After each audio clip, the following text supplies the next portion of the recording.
Chapter 347. Zombie and werewolf. Running ahead of the group was Merrick. His disheveled hair was completely blown back by the wind, and his expression was twisted and hideous. He was even faster than a steam locomotive at its peak speed. With a whoosh, he arrived at the entrance to the clearing. But even so, he was still unable to escape from his pursuers.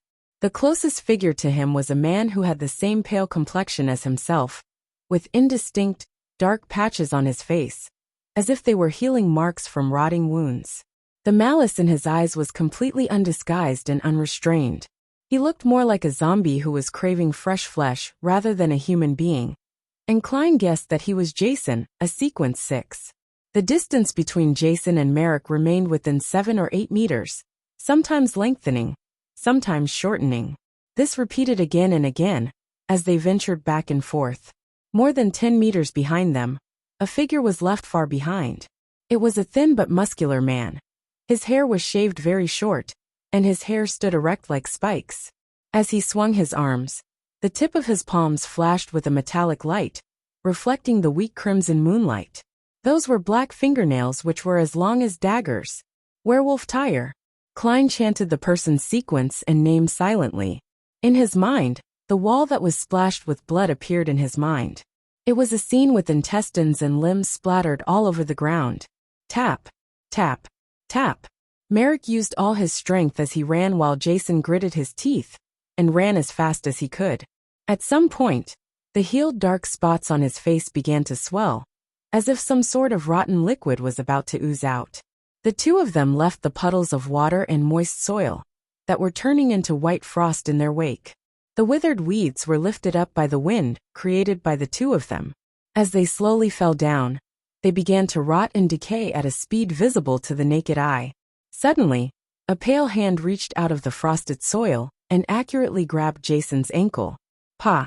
Jason twisted his body and forcefully kicked out, breaking the hand's wrist and sending it flying. The remaining stump's flesh and blood had long since rotten, and white maggots struggled to squirm outwards.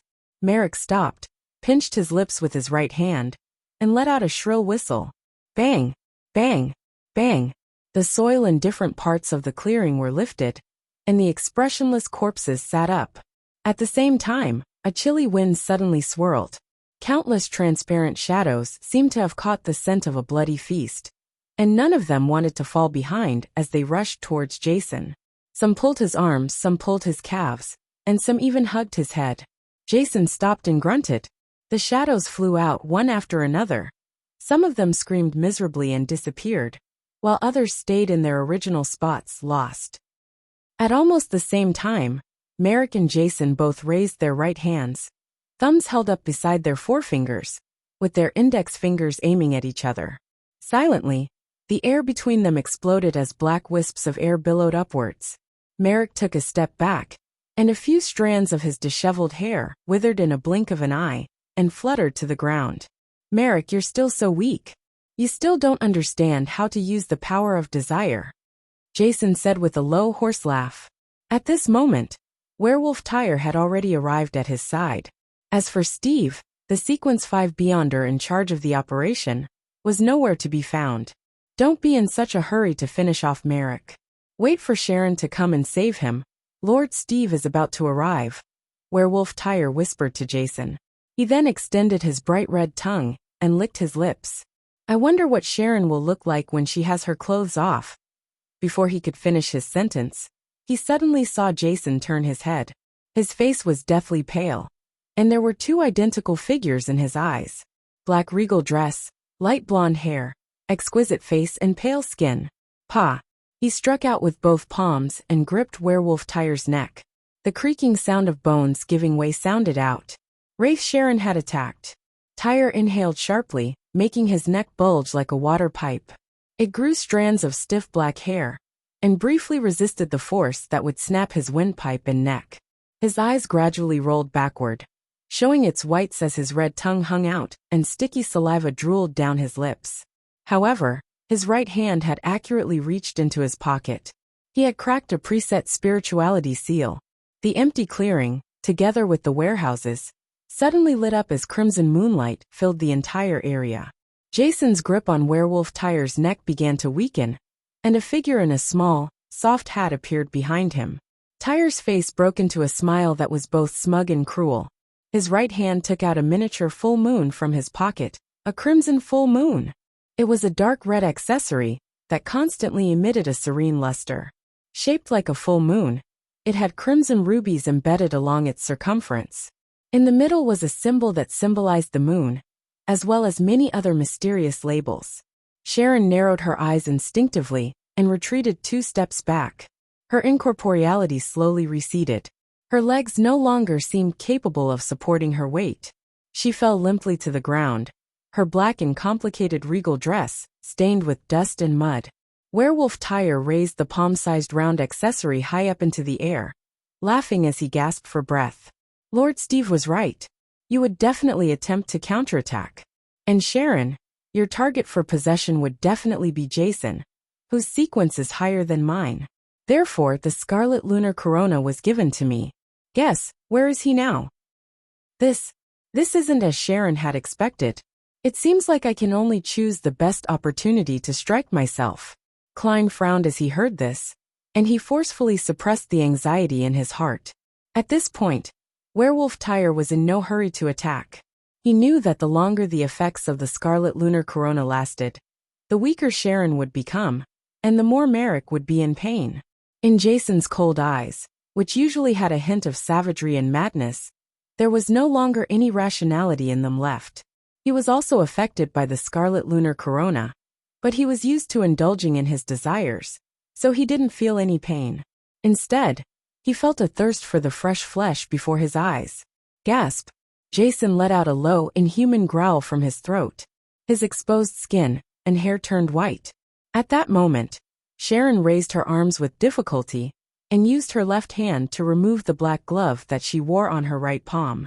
Jason happened to lunge at her, and a thin layer of ice covered the soil around her. Suddenly, endless rays of light burst forth from Sharon's palm. As they fed on Sharon's spirituality, they interweaved in front of the doll-like lady to form a bronze door, which was covered with mysterious patterns and filled with an indescribable smell. The door swung open with a creak, and a crack appeared. From the crack, pairs of pale or transparent hands or arms covered in teeth or bloody, skinless arms, stretched out, crossed the void, and grabbed zombie Jason. Indescribable pairs of eyes were hidden in the darkness behind the door, quietly watching the prey in front of them. Before he could even react, Jason was grabbed by the arms, and he was entangled by smooth and incorporeal tentacles. These tentacles were dark green vines that had countless baby faces protruding out. These strange entities were crying and laughing as they tried to drag zombie Jason behind the door. Even though his thoughts were completely controlled by his bloodlust and the urge to kill, Jason instinctively felt afraid. Gasp! The sound from his throat suddenly intensified, and layers of frost immediately appeared on the worrisome-looking arm. The dark green vines that protruded from the babies' faces emitted painful groans as they continuously dripped with decayed, turbid yellow liquid. The pulling force abated, but it did not disappear. Jason kept directing ghosts to interfere, but it was like throwing a stone into the sea. Even when he tried to use spells from Death's domain, they failed to deliver any striking results. His body began moving uncontrollably towards the crack of the illusory mysterious door. Occasionally, he would manage to struggle and retreat a little, as he had taken a sedative in advance.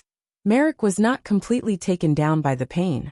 Taking advantage of this, he took out the last 2 sedatives, broke the bottle with a snap, and drank 1.5 glasses in one go. The suppressed malice in his eyes weakened, and his twisted expression returned to normal. He swept his gaze at Werewolf Tyre. At the same time, with a swoosh, Tyre's thin but muscular body disappeared, and reappeared more than 10 meters away. As his figure began outlining itself, an illusory image was left behind.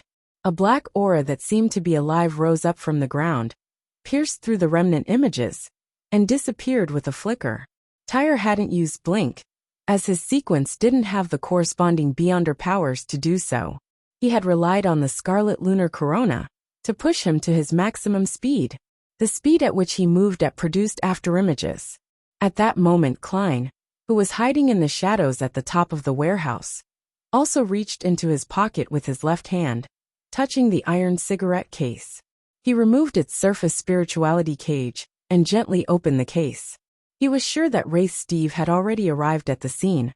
Otherwise, Jason definitely would have been dragged behind the terrible door if the deadlock continued. As for Wraith Tyre, despite being augmented by the Scarlet Lunar Corona, he was unable to instantly finish Merrick off. When Sharon aimed the Door of Mysteries at the werewolf, the Scarlet Lunar Corona would end up changing owners. As soon as Klein's fingers touched the all-black eye inside the metal cigarette case, his mind filled with crazy, foul, and terrifying ravings. There were terrifying ravings that made his blood vessels bulge. He felt as though his eyes were cracking, and his head could explode at any moment. And in the midst of these ravings, Klein saw strange, mysterious, and illusory black threads. They were divided into groups, some of them extending to Sharon's body, some of them from Werewolf Tyre. They intertwined with each other without entangling themselves as they extended into the void. Among them, many of the black lines came from a spot not far away from Merrick, and they didn't overlap. Wraith Steve, he wants to possess Merrick. With a thought, Klein retracted his left hand. Instead of drawing his gun to shoot, he snapped his fingers without making much of a sound. Boom! An explosion suddenly occurred between the two warehouses. The raging flames and heat caused a figure wearing a black double-breasted frock coat to float out. After catching the attention of the others, Klein quickly drew his gun and pulled the trigger at the spot he remembered. At the same time, the dark golden sunbird brooch on his chest flashed with a ray of light. He added cleave of purification to the purifying bullet. Bang! The bullet shot out with a faint golden beam of light. Chapter 348. Terrifying wraith. A faint golden stream of light flashed past, hitting what seemed like an empty space. However, resplendent flames suddenly rose up from that spot, rapidly forming a silhouette, who was wearing a black tuxedo and a dark red cloak. The figure's left arm was burning with holy and pure flames, as it continuously emitted faint black and green smoke, illuminating his pale face in dark green glow. It was a man in his 40s with oily hair that was neatly combed with meticulous attention. His eyes were dark and green, and while possessing no emotion, there were no signs of pain. Wraith Steve, he turned his head and looked maliciously at Klein, who was at the top of the warehouse. Klein was startled as he felt his body suddenly turn cold. Even the heat brought by the sun brooch couldn't counteract it. His body stiffened quickly, and his eyes glazed over. His pupils reflected the same two figures: a black tuxedo, a dark red cloak, a head of hair slathered with oil, a pair of dark green eyes, and the pale face of a man in his 40s. Almost in an instant, Klein was placed under Steve's control, his thoughts gradually numbing. This was the ability of a Sequence 5 Wraith. It was a strange and hardly defensible ability. Fortunately, he was adequately aware of everything beforehand, and was already prepared for it. Moreover, the exorcism effect could effectively resist the possession of evil spiritual beings. So before his ability to think had completely disappeared, he stimulated the spirituality of his spirit body and injected it into the dark golden sunbird brooch. Just as he was about to raise his hand to grab hold of his neck, a warm and pure ray of light suddenly descended from the sky. It was like a pillar of light from the sun, bringing with it a feeling of brilliance and holy purification as it enveloped Klein within. It was a spell from the sun domain, holy light summoning. Amidst the holy light, the formless possession ability was weakened, and Klein's eyes suddenly regained their luster. In close succession, his body ignited, becoming brittle and charred, leaving behind a thin piece of paper. At the same time, between the gaps of the two warehouses, Klein, in his double-breasted frock coat and matching silk half-top hat, jumped out of the roaring flames from the previous explosion.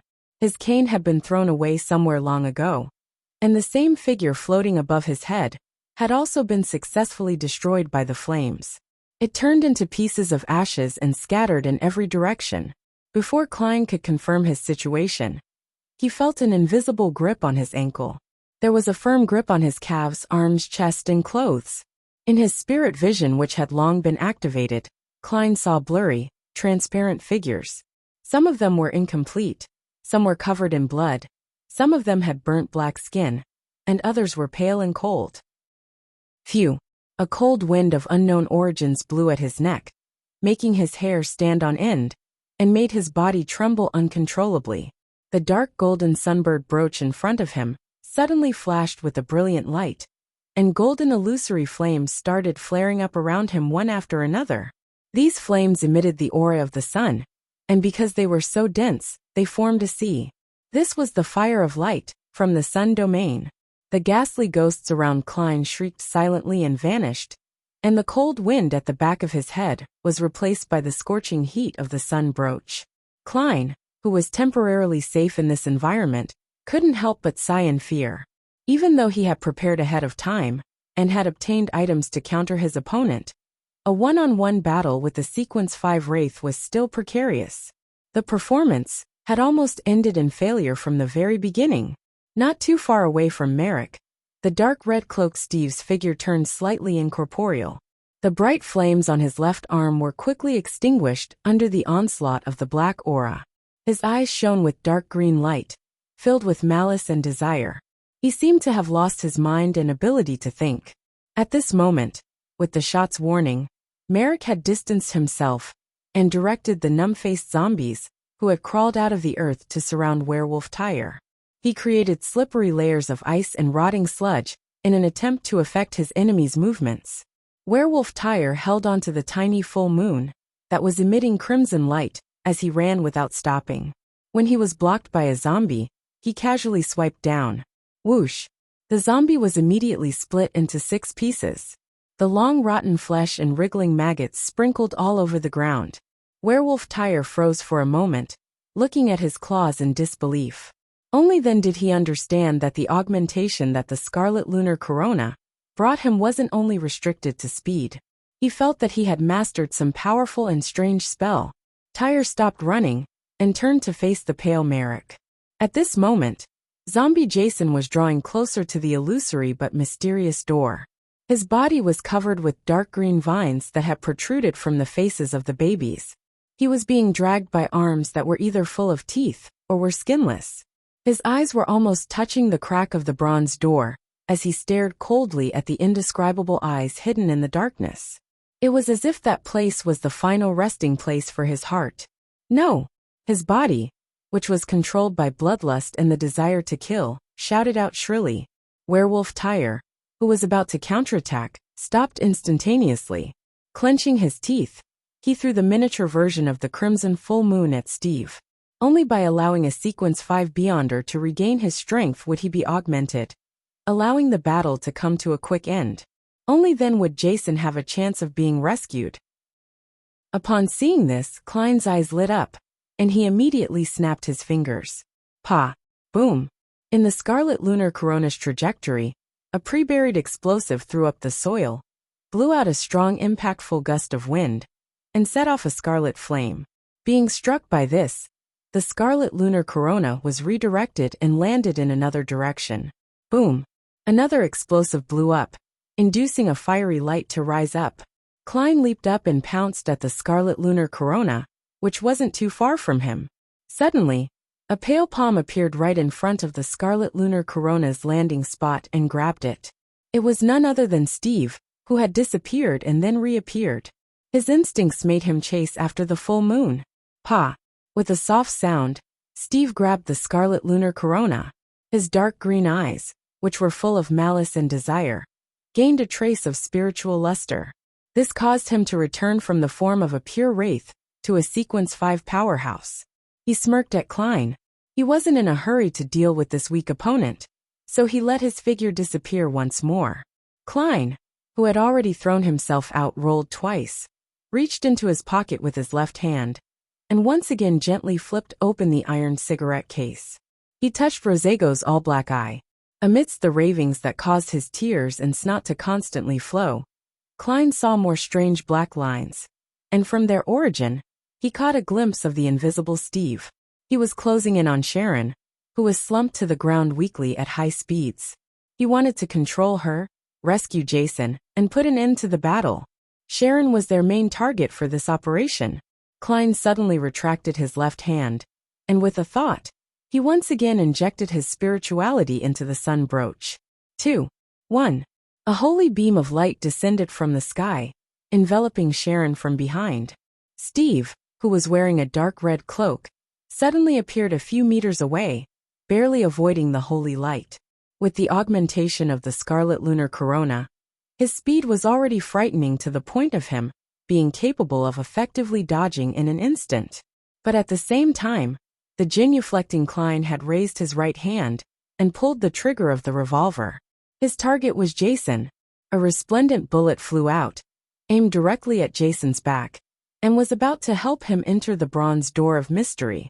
But at that moment, Steve disappeared and reappeared behind Jason, blocking the bullet with his open left palm. Sizzle! The sunlight from the explosion made him shake his arm in pain. He narrowed his eyes as his skin was constantly charring and peeling, but it quickly healed. Suddenly he heard a crisp sound. Klein had snapped his fingers again. Boom! A nearby explosive exploded. The resulting shock wave and bullet-like stones shot out in all directions. A large number of them landed on Jason's and Steve's bodies. No! With a blood-curdling scream, the clothes on Jason's side tore apart, and the quickly darkening white spots on his skin appeared as if fresh blood was about to seep out. To a zombie with a body as hard as steel, this wasn't an effective injury, but to a person like Jason who was struggling to hold on, it was equivalent to the beckoning of death. He could no longer hold on, as those terrifying arms quickly pulled him into the crack of the bronze door. No! Jason's scream resounded into the distance as the mysterious and illusory door closed with a clang, devouring the rest of his screams and isolating it from the world. The clearing in the middle of the warehouses turned completely silent. Jason had completely disappeared, as though he had never been born into this world. Steve's eyes widened, and he opened his mouth, letting out an angry screech. Damn it! Bam! As his voice resounded, Klein felt as if someone had heavily hammered him in the head. His vision turned blurry, and whatever he breathed in smelled of blood. His vision had become blood red. For a short time, his ears were filled with buzzing sounds, and he couldn't hear anything else. After Tyre delivered the scarlet lunar corona, he had grown black fur and sharp fangs. He was no longer immune to its effects and painfully covered his ears. Blood even flowed out from the corner of his eyes and mouth. Merrick, who should have seized the opportunity to grab him, was in an even worse state. His desire and malice, which had been suppressed by the sedative, had reared their heads once more, causing him to almost lose control of his zombies. His expression was extremely twisted. Chapter 349. Poison Bottle. Due to Wraith Steve's shriek, the weakened Miss Sharon also revealed a painful expression. However, she still managed to close her palm with much difficulty, causing the rays of light to be severed, which caused the illusory, mysterious bronze door to disappear. Klein knew that the situation was turning bad. Enduring his headache, he quickly took a step back and entered the fire. His figure quickly disappeared, and reappeared in another explosion that happened in a different direction. He had just jumped out, in an attempt to strike back, when he saw Steve, the middle-aged man with the dark red cloak, stop in his tracks instead of chasing after him, as though he was waiting for something. Klein suddenly felt agitated. His head felt dizzy, and his stomach spasmed. He quickly weakened, but he had no idea why. Merrick, who had just recovered from the sharp shriek, also had an abnormal reaction. He constantly stretched out his hands to grab at himself, as if his body suffered an uncontrollable itch. He gasped for breath as he used his long, sharp nails to rip apart his clothes, and left white streaks across his body.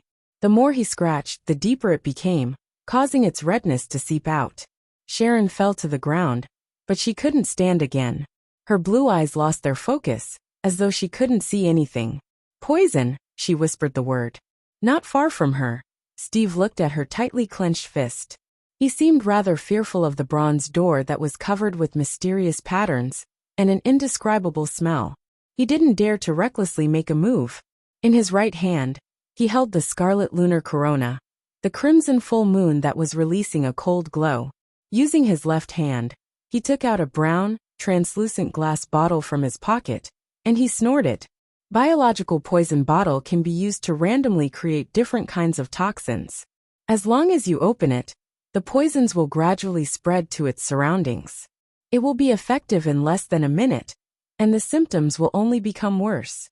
In 4 minutes, if you don't leave the poison-filled environment, then the corresponding effects will be unpreventable, such as death.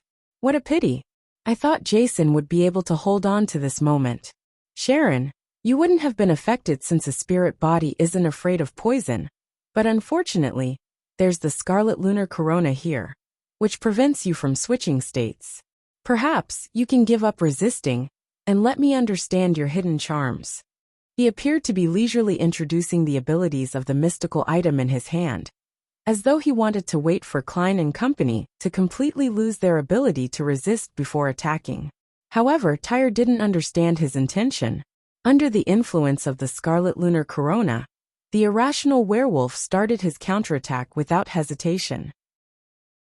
He threw himself forward, flailed his claws, and swiped across Merrick's body, tearing it apart. Clang! Clang! Clang! The sound of nails tearing through steel sounded in succession, and Merrick's skin finally showed signs of bloody wounds. Klein pinched his forehead. It felt like his forehead was starting to heat up, but the negative effects weren't as bad as what Steve mentioned. It seems like the poison has been weakened by the sun brooch's constant purification and purging effect. Klein suddenly sneered. Are you planning on attacking us after we succumb to the poison? Why do you think I didn't use fireworks just now? Why do you think I relied on explosives? With so many explosions, I've definitely attracted the attention of others. The official Beyonders nearby are rushing here at this very moment. You don't have much time left. Steve turned his head to look at Klein, whose face couldn't be identified thanks to the paint that was smeared on it. He suddenly laughed and said, I forgot there's a bug that I can easily deal with. Don't worry, you'll definitely be dead before the people from the church arrive. Before he could finish his sentence, Klein suddenly raised the revolver in his right hand and shot out a purifying bullet. Steve moved his footsteps slightly, traversing several meters in turn. Along the way, he left afterimages behind. However, Klein's bullet didn't hit where he had aimed. Instead, it hit the middle of the clearing, piercing through the soil, and creating a loud commotion.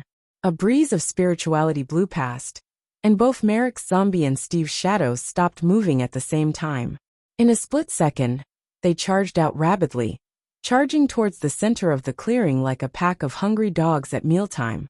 Steve, who was about to use arcane methods to control Klein and easily kill him, was stunned for a moment. Then he revealed a puzzled and surprised expression. For some baffling reason, he discovered that he couldn't command the undead he controlled. It was a first for him. At the same time, Klein snapped his fingers, detonating a few more bombs and setting off scarlet flames that soared into the air in different locations. His figure leaped from one bonfire to the other as he blinked towards the clearing's exterior. You want to run? Steve whispered.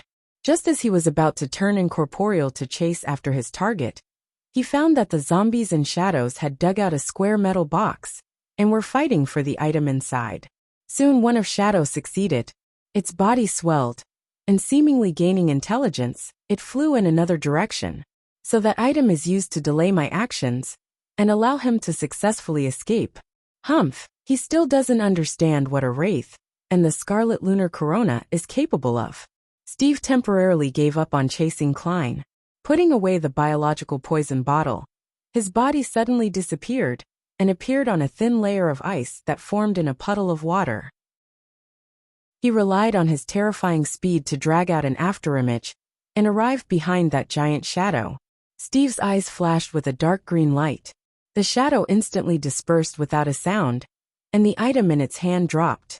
The other zombies and shadows, completely disregarding the oppressive aura of the mighty existence, as they rushed over to grab it. Steve was more and more alarmed and curious. He discovered that his spiritual intuition couldn't draw any revelations from the object that had caused the rioting of the zombies and shadows.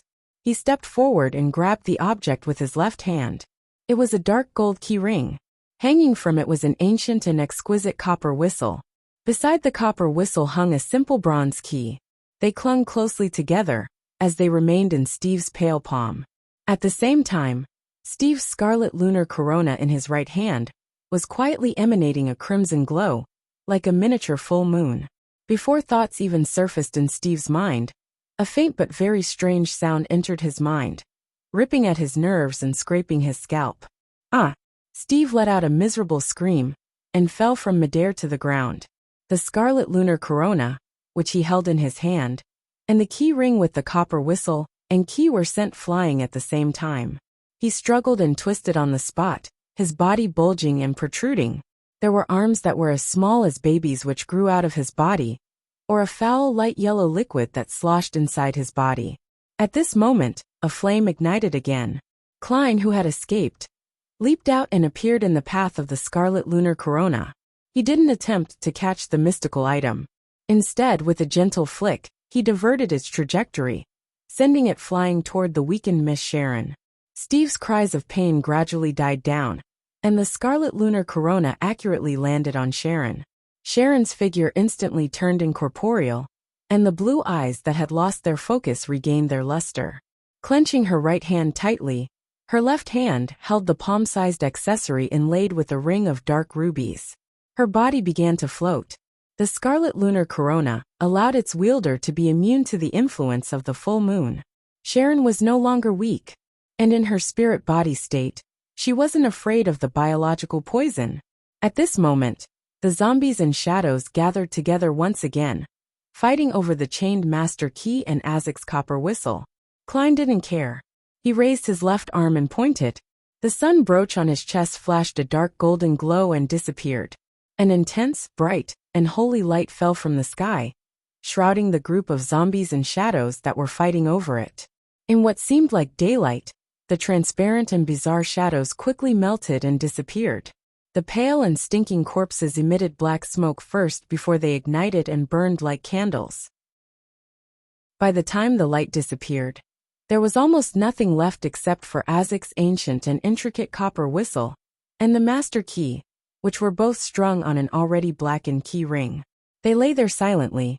Meanwhile, Sharon didn't care about Merrick, whose injuries were turning graver thanks to Tyre's attacks. Instead, she relied on her own ability to phase into mirror-like items to reach the thin piece of ice that Steve had previously used, and stepped out. She stretched out her right hand towards Steve, who was transforming into a monster, and opened it wide, aiming the palm of her hand at the enemy. Endless rays of light burst out and quickly intertwined to form the mysterious patterned bronze door. Creak! With a jarring noise, the small black hat on Sharon's head was blown away by a sudden gust of wind, and her carefully combed blonde hair cascaded down in a disheveled state. It was obvious that using the mystical item again was rather taxing on her. Creak! The mysterious bronze door produced a crack, and a series of shrill laughter, sobbing, and shouting echoed in the air. Arms either filled with teeth or completely without skin reached out wildly and grabbed at Steve, whose pustules were bursting one by one. The strange dark green vines that accentuated an infant's face, and the slippery, illusory tentacles also bound the Sequence 5 powerhouse. Ah! Steve cried out again. The pale yellow pus, which flowed out, covered his entire body, allowing him to barely resist the pull. A bright red crack appeared on his face, and in it was a hole leading to a dark tunnel. At that moment, Klein raised his revolver and aimed it at him. Without any delay or hesitation, with his face disguised, Klein calmly pulled the trigger while wearing his half-top hat. Bang! Bang! With a flash of the sun brooch, 2 bullets filled with holiness accurately hit Steve in the head. Although they didn't pierce his skin or bones, they ignited resplendent flames, turning Steve into a bright torch. Ah! With another scream, Steve was pulled closer to the illusory bronze door. As Klein released the revolver cylinder, the shells fell to the ground, and he took out the metal box containing the Beyonder bullets. At the same time, he once again injected his spirituality into the sun brooch. 2. 1. A pure and flawless pillar of light fell from the sky and instantly hit Steve's body. Taking this breather, Klein inserted 3 purifying bullets and 3 exorcism bullets into the cylinder and snapped it shut. He aimed at Steve's head again, and with the flash of the dark golden brooch, He pulled the trigger hard, 6 times in a row. Bang! Bang! Bang! Bang! Bang! Bang! Chapter 350. Splendid fireworks one by one. The bullets sliced through the air, either swirling with a golden luster or emitting resplendent beams, as they hit Steve's head. Thanks to a clown's control over his body and his persistence in practicing his marksmanship, Klein's 6 bullets, which were augmented with cleave of purification, accurately hit the same spot. The same spot as the first 2 bullets. They were like fists from a giant of light, repeatedly pounding at the left of Steve's face. With a series of bangs, Steve, who had been entangled by the strange arms and the dark green vines, failed to phase away to avoid the attack. His head was whipped to the side repeatedly as his body trembled. His cheekbones quickly caved in, breaking out into sharp white bones. Bang! The last bullet completely tore through, splashing the sequence 5 powerhouse's dark red blood. This opening allowed the resplendent and golden flames to continuously drill in, burning into bursts of dark green mist. In the holy light, Steve's clothes were ignited. His body was quickly charred as he dripped with grease. However, he was still alive. Compared to Nimborite Master Rosago, the survivability of a Sequence 5 from the mutant pathway was clearly much better. However, the heavily injured Steve could no longer resist the strange tugging arms. His legs moved forward uncontrollably, almost flying towards that bronze door, and into the deep crack that had opened. He was thrown into the darkness where pairs of eyes lurked. At this moment, Sharon suddenly clenched her right hand, her forehead covered in sweat. The illusory and subtle rays of light were abruptly severed, and the indescribably mysterious bronze door lost the source of its existence. It swayed, and before Steve entered, it reluctantly pulled back its long arms, which were either filled with teeth or blood, and sealed the crack. Creak! The door closed, quickly becoming transparent before it disappeared. Steve's leaning body was rigid in place, blackened and shriveled, like a mummified corpse that had been burned for a long time.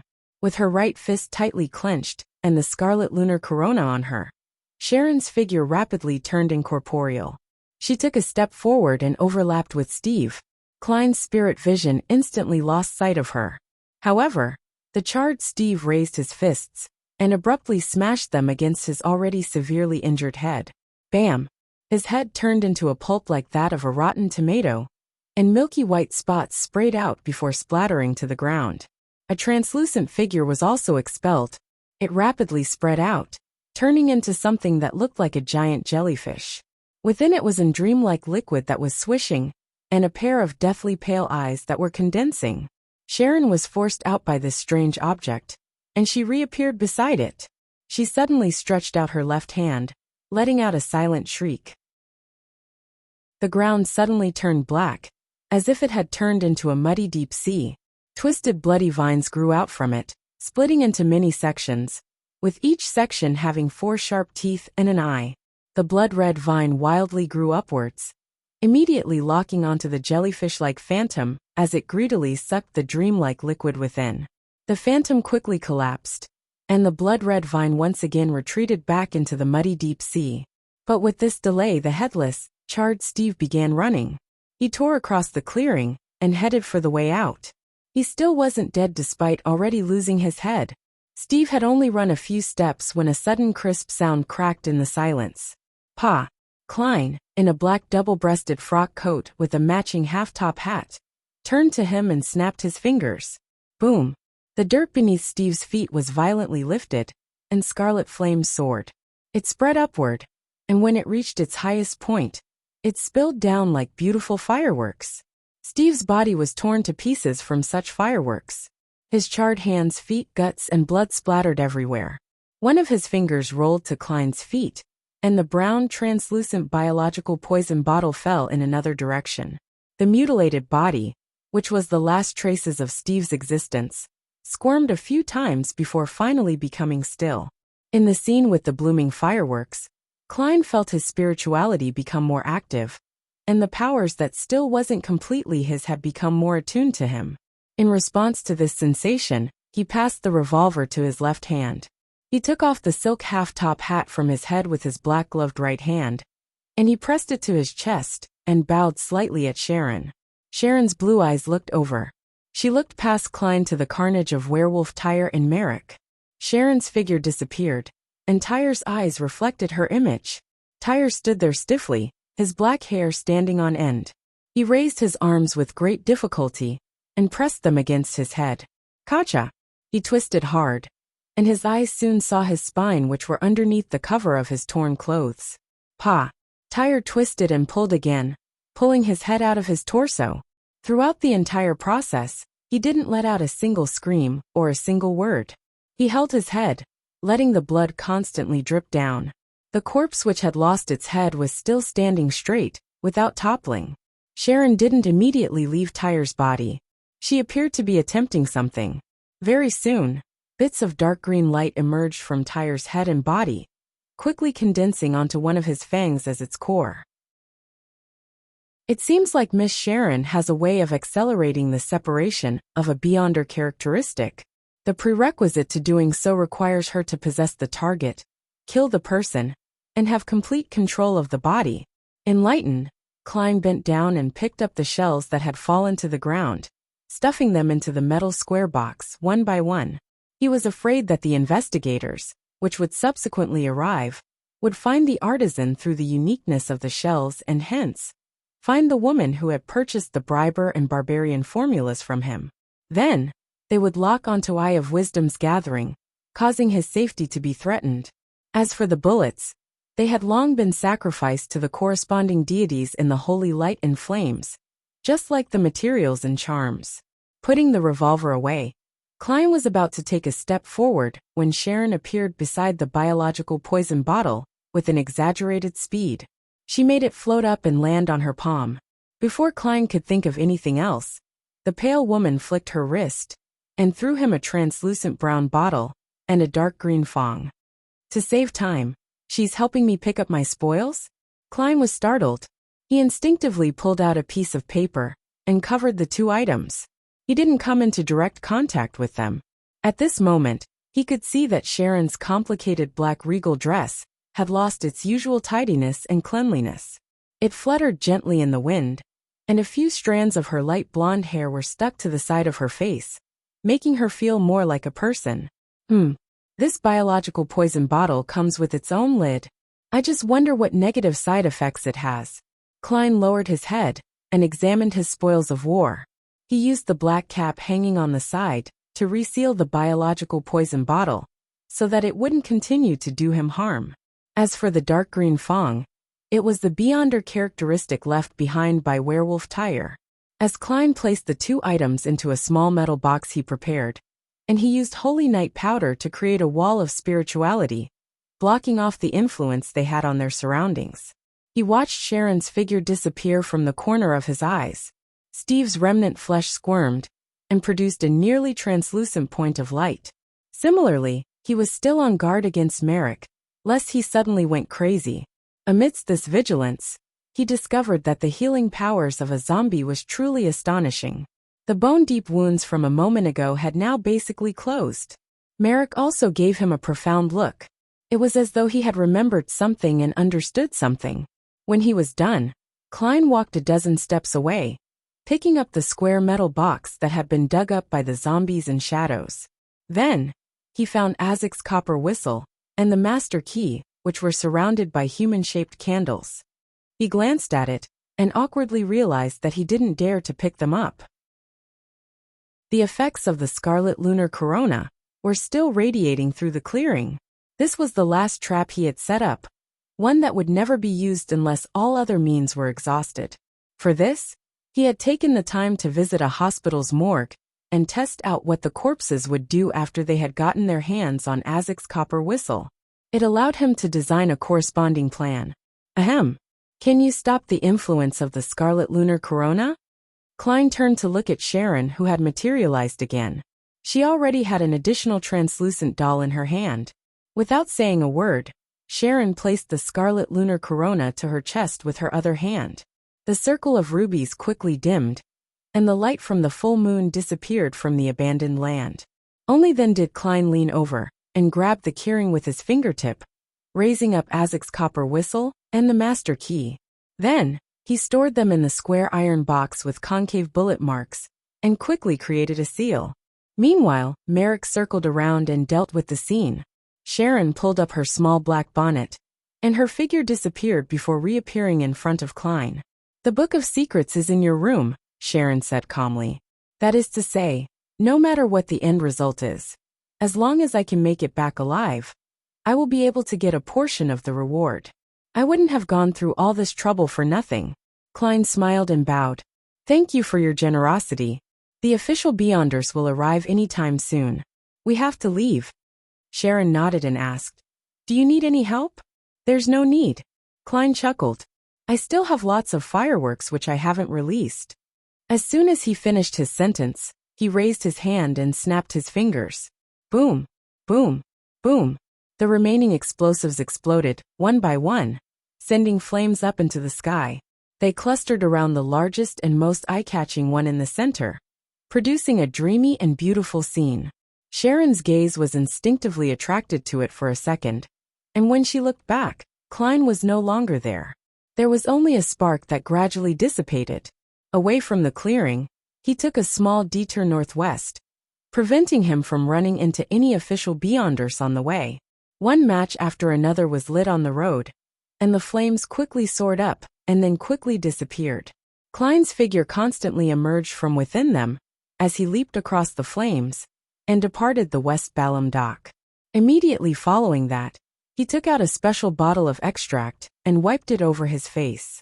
With a gentle wipe using a piece of paper, he removed all the paint. "Pa!" Klein shook his wrist and burned the paper to ashes. Then, he picked up the cane he had hidden nearby, straightened his clothes, and walked out into the street like an ordinary person. Not long after, Klein arrived at a cathedral. Its name was Lever Cathedral. As many devotees weren't rich, they might not be able to rest on Sundays, and were usually busy during the day. Thus, the cathedrals of the various churches typically opened until the early hours of the morning, giving most believers the opportunity to pray and repent. Klein looked up, tapped the steps with the black cane in his hand, and stepped inside. He intended to avoid the subsequent round of inspections of the surroundings people. A few minutes later, a machinery hive mind team appeared at the clearing surrounded by abandoned warehouses. There were a total of 5 of them, each armed with different kinds of Beyonder weapons. However, all of them frowned when they saw the cleaned-up scene. After looking for a moment, they began putting in effort to gather clues. Lever Cathedral. Since it wasn't even 11 yet, there were quite a few people here. However, not a single person spoke. The entire prayer hall was so peaceful and holy that no one wanted to break the silence. Klein sat in the third pew along the aisle. He leaned his black cane forward and took off his silk half-top hat. Wearing a black double-breasted frock coat, he clasped his hands against his lower jaw and closed his eyes. His expression was abnormally calm as he faced the triangle-shaped sacred emblem in front of him. Chapter 351. Game of question and answer. After a full half-hour of uninterrupted silence, Klein opened his eyes and slowly rose to his feet. He took his cane, put on his hat, and left the cathedral, taking a rental carriage back to Minsk Street in the dark. At this moment, the vigilance and surveillance of the surrounding area had inevitably relaxed, turning into the shadows under the light of the gas lamps. Shortly after midnight, Klein took out his key, opened the door to his house, and entered the empty guest rooms to search for the Book of Secrets. It didn't take him much effort to find the old book, bound in thick goatskin, in the wardrobe in a room on the first floor. The hardcover of the book was dark black, with 2 lines of Hermes written in crimson. Book of Secrets. Klarman. Phew. Klein exhaled, but was in no rush to read the book. Instead, he quickly constructed a wall of spirituality in the room, summoning and responding to himself via a ritual. And then he threw Azek's copper whistle, the master key, the all-black eye, the Beyonder bullets, the bottle of biological poison, the werewolf Beyonder characteristic, the Book of Secrets, and even all the vessels above the gray fog. He planned on waiting for the commotion to subside before deciding on which to take out and which to carry. After doing all this, he didn't even bother to study the werewolf beyonder characteristic or the bottle of biological poison. He simply washed up and laid in bed. There were two reasons for doing so. Firstly, reading the book was too time-consuming. It was very easy to bring trouble to his body in the real world on this rather uncalm night. Secondly, Klein was aware of his current weakness, which was that the speed at which his spirituality was growing wasn't enough to satisfy his ever-increasing beyonder powers and mystical items. After such an intense battle, his spirituality was already drained. His head was aching, and he was drowsy. Yes, the one thing that places the greatest burden on my spirituality are the paper figurine substitutes, followed by the creation of sun holy water, with the sun brooch, but it wasn't used tonight. Next in the list is holy water creation and flaming jump. Klein yawned and used cogitation to get rid of the state of extreme tiredness and tenseness that prevented him from falling asleep. In less than 10 seconds, he entered the land of dreams as various fragmented scenes appeared alternately before him. In the clearing surrounded by the abandoned warehouses, the machinery hive mind came and went before coming again. The person in charge of investigating this incident went from being a team captain to an expert at the rank of deacon. A Cancer Bernard's brown hair remained unkempt and stuck out stubbornly, making it impossible to hide them even with a hat on. This led to many members of the machinery hive mind to secretly joke that the deacon probably used a balm to style his hair. At this moment Cancer, with his cut jaw and facial features, was holding a silver mirror with ancient patterns on it. On each side of the mirror was an eye-like ornament. They were built on the foundation of a black gem, which looked serene and charming. Cancer surveyed the area and said, although the rats in the sewers are experts at interfering with divination and mediumship, and had already dealt with the scene effectively, this is a mysterious beyonder world, and there is no way to guarantee a 100% success. As he spoke, he looked at the silver mirror in his hand, as he used his right hand to touch its surface thrice. After pausing for 2 seconds, Cancer took a deep breath and said in a deep voice, "Respected Rhodes, my question is, who were the participants in the incident that just happened here?" The surrounding darkness suddenly thickened, and the surface of the silver mirror began to ripple with aqueous light. Soon, a scene appeared in the silver mirror. Amidst the rising flames, there was a figure floating in the air. He was wearing a black double-breasted frock coat and a half-top hat. His body was distorted, and his face was indistinct. Furthermore, his face was smeared with paint. Beneath his feet, flames rose up and engulfed him. As the aqueous light flashed, the scene changed. A middle-aged man in a dark red cloak appeared. His arm was burning with resplendent flames, but his head was hidden in the darkness. Scene after scene was played out in front of their eyes. They saw a woman with a complicated black regal dress and messy blonde hair. However, her face was completely transparent, as if she didn't exist. Beside this lady were 2 men with black fur all over their bodies. Only their backs could be seen as they were being pulled by strange arms. Finally, the changes came to an end as it fixed onto the blazing flames that soared into the sky. The fireworks bloomed in a splendid and resplendent fashion as they lit up the entire scene. In this dreamlike scene, the man in the black double-breasted frock coat appeared once again. Twisting and retracting, he faced forward, pressed his hat to his chest and bowed slightly. Not only was his face extremely blurry after being interfered with, but it also presented a glisten of oil. Just as Cancer was about to ask his teammates for their opinions, several lines of text in ancient Fasak appeared on the surface of the mirror. Based on the principle of reciprocity, it's my turn to ask the question. If you answer wrong or lie, you will be punished. The word punishment was blood red, as if it were dripping with liquid. The expression on Cancer's face was twisted at first before it turned abnormally serious. Soon after, the mirror's aqueous light flashed, and a new line of text appeared. What's your sexual orientation? Cancer was stunned as he felt the gazes of his surrounding team members all land on him. 6 in the morning. The sky was just beginning to brighten. The sleeping Klein awoke to the punctual church bells. According to his usual habits, he would just turn around and continue sleeping until it was almost 8 o'clock. But this time, he immediately sat up and looked around. Yeah, I didn't get raided on the pretext of checking my gas meter. He let out a sigh of relief. And without even bothering to clean himself, he got off the bed and took 4 steps counterclockwise to go above the gray fog. He wanted to study his spoils from last night. Sitting in the fool's seat, Klein started from the simplest. He picked up the dark green fong and observed it for a few seconds.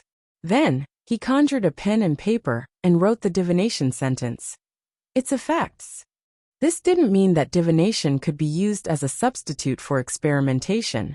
With the fact that he held the item in his possession, and how he knew a lot about prisoner, lunatic, and werewolf from Sharon and Merrick, he believed that it was enough for him to attempt to gain some revelations from it. After reciting the statement, he quickly entered the dreamland and witnessed one scene after another. A vicious wound appeared on Werewolf Tyre's stomach, and his intestines flowed out as they were dragged across the ground. However, he only washed it with water and stuffed the intestines back into his stomach. He pinched both sides of the wound, and in the end, the wound actually healed. Under the perfect red moon, he faced the sky and let out a long howl. Black fur grew out of his body, inch by inch, and the fangs in his mouth were distinct. He waved his claws and cracked the steel plate that wasn't considered thin. He ran wildly through the wilderness, increasing the gap between him and the group of pursuing gray wolves as he ran further and further away. He made the attendants, whose eyes were glazed but cold, charge at their enemies without fear of death. He also used a variety of weapons to kill people, including bombs, and he became stronger as he lost his reasoning while in his enraged state. Opening his eyes, Klein roughly understood the characteristics of a werewolf and grasped the hidden dangers of this beyonder characteristic.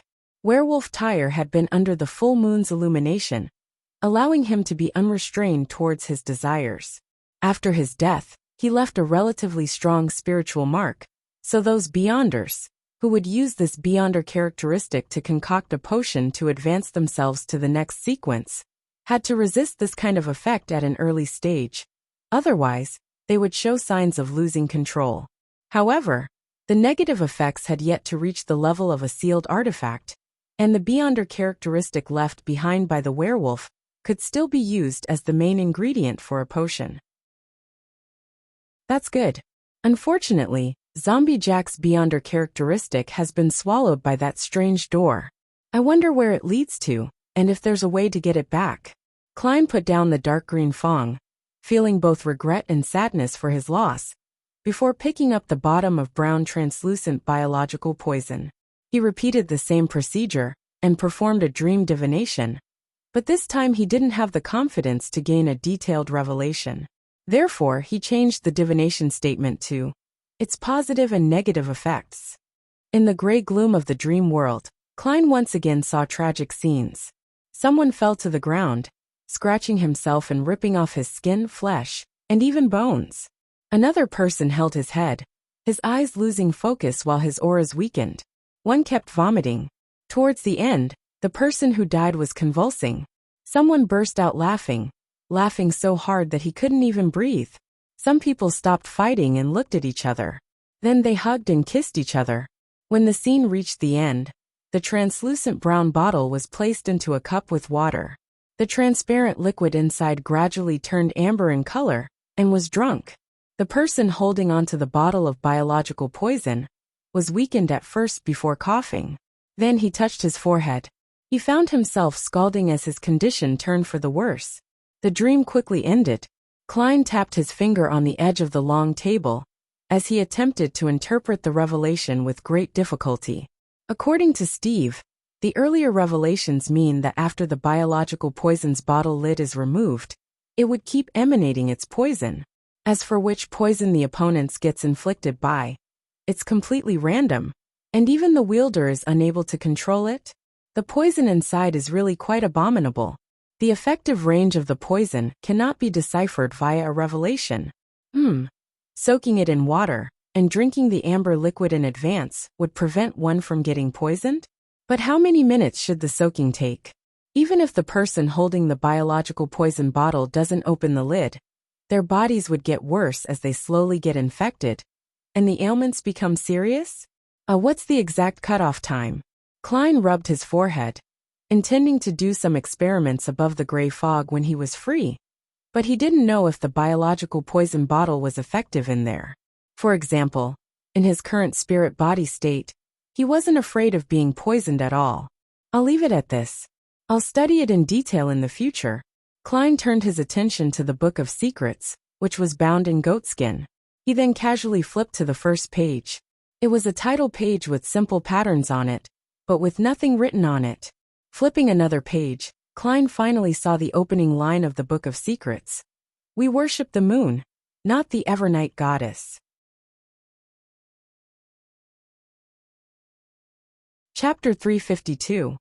Breakfast. Another statement about only worshipping the moon and not the goddess? Klein couldn't help but have a look of contemplation. The last time he heard about such matters was when he was learning about the life school of thought. He never expected that the shaman king, who had lived his entire life in the southern continent, would also have a similar point of view. In the Pale Era, at the end of the Fourth Epoch, the Berserk Sea became a veritable reality. Thus, the northern and southern continent were cut off from each other, and the life school of thought was formed in the early Fifth Epoch. Obviously, it was impossible for the life school of thought to extend itself to the southern continent before Roselle sent his men to find a safe sea route. Shaman King Klarman was a historical figure who was active in an era more than 1,000 years before the northern continent's invasion. In other words, the two Beyonder factions, which were in different continents, had no way of communicating with each other, and had chosen to worship the moon itself and ignore the Evernight goddess at almost the same period of time. Such a coincidence inadvertently made one consider why. Could it be that the birth of a new god had taken away a portion of the authority related to the moon? But as a deity, he shouldn't be so obscure and unknown. In other words, although the goddess had snatched the authority of the moon, the followers of the primordial moon god had survived. They had been passed down from the Fourth Epoch, or even the Third Epoch. Even after the separation of the northern continent and southern continent, they blossomed into two groups, one helmed by the Shaman King, the other by the life school of thought? Klein made a rough guess, but he was troubled by the lack of clues to narrow the scope. He gave up thinking about it for the time being, and quickly skimmed through the rest of the contents of the Book of Secrets. In the preamble, Shaman King Klarman said, very directly, that many of the rituals, deeds, astromancy, and summoning techniques in the book had originated from a primitive worship of the moon, and described the corresponding honorific names in detail. The one and only red moon, the symbol of life and beauty, the mother of all spiritual forces. There's actually an honorable name. However, it lacks the more popular descriptions like those of the Evernight goddess or Mother Earth. If there really is such a hidden god, his followers would inevitably develop a simpler title to address him that's more suitable for praise than the worship of the primitive moon. Klein sensed something amiss as he began to analyze it with his own knowledge on mysticism. Besides, using the Lady of Crimson to hold a ritual would very obviously direct it at the goddess. But using an honorable name which is very similar, but more detailed, would circumvent the goddess, pointing it to the source of their power, the primitive moon. I wonder what arcane existence it is, Klein thought with wonder and alarm. Due to his lack of time, he skimmed through the details and found that, as Shaman King Klarman had said so himself, many of the deeds and rituals were directed at the moon. For Klein, it wasn't a cause for concern. He didn't plan on copying them wholesale and end up provoking the primitive moon, which he had no idea about. What he wanted to learn was the overall structure, design, and details of the deeds and rituals. Only by mastering the underlying rules could he come up with his own secret deeds, rituals, astromancy, and summoning techniques that pointed to the King of Yellow and Black. Perhaps in the far future, I'll have my own mysticism system. Klein removed the spirit pendulum from his wrist and finally confirmed the authenticity of the Book of Secrets. After receiving a clear answer, he was in no hurry to use the werewolf's Beyonder characteristic to divine a formula. After all, he wasn't able to sell it, and for the same reason, he decided to delay the research of the biological poison bottle for a while. He quickly returned to the real world and drew the curtains. He saw the sun, which wasn't capable of illuminating the land. It was hidden behind the clouds and fog, looking somewhat pale. Achoo! Suddenly, Klein covered his nose and mouth and he sneezed. Only then did he realize that his head was aching and burning. He felt lightheaded and had seemingly caught a cold. I actually fell ill as a Sequence 7 Beyonder. Klein pulled out a piece of paper and sniffed. He carefully thought back for a moment and quickly understood the reason. The negative effects of the biological poison bottle would gradually weaken the possessor and result in an illness. If it was carried around even longer, then it might even lead to death. And this effect couldn't be eliminated with the use of spirituality seals. Last night, Klein's spirituality was almost nearly emptied after the battle.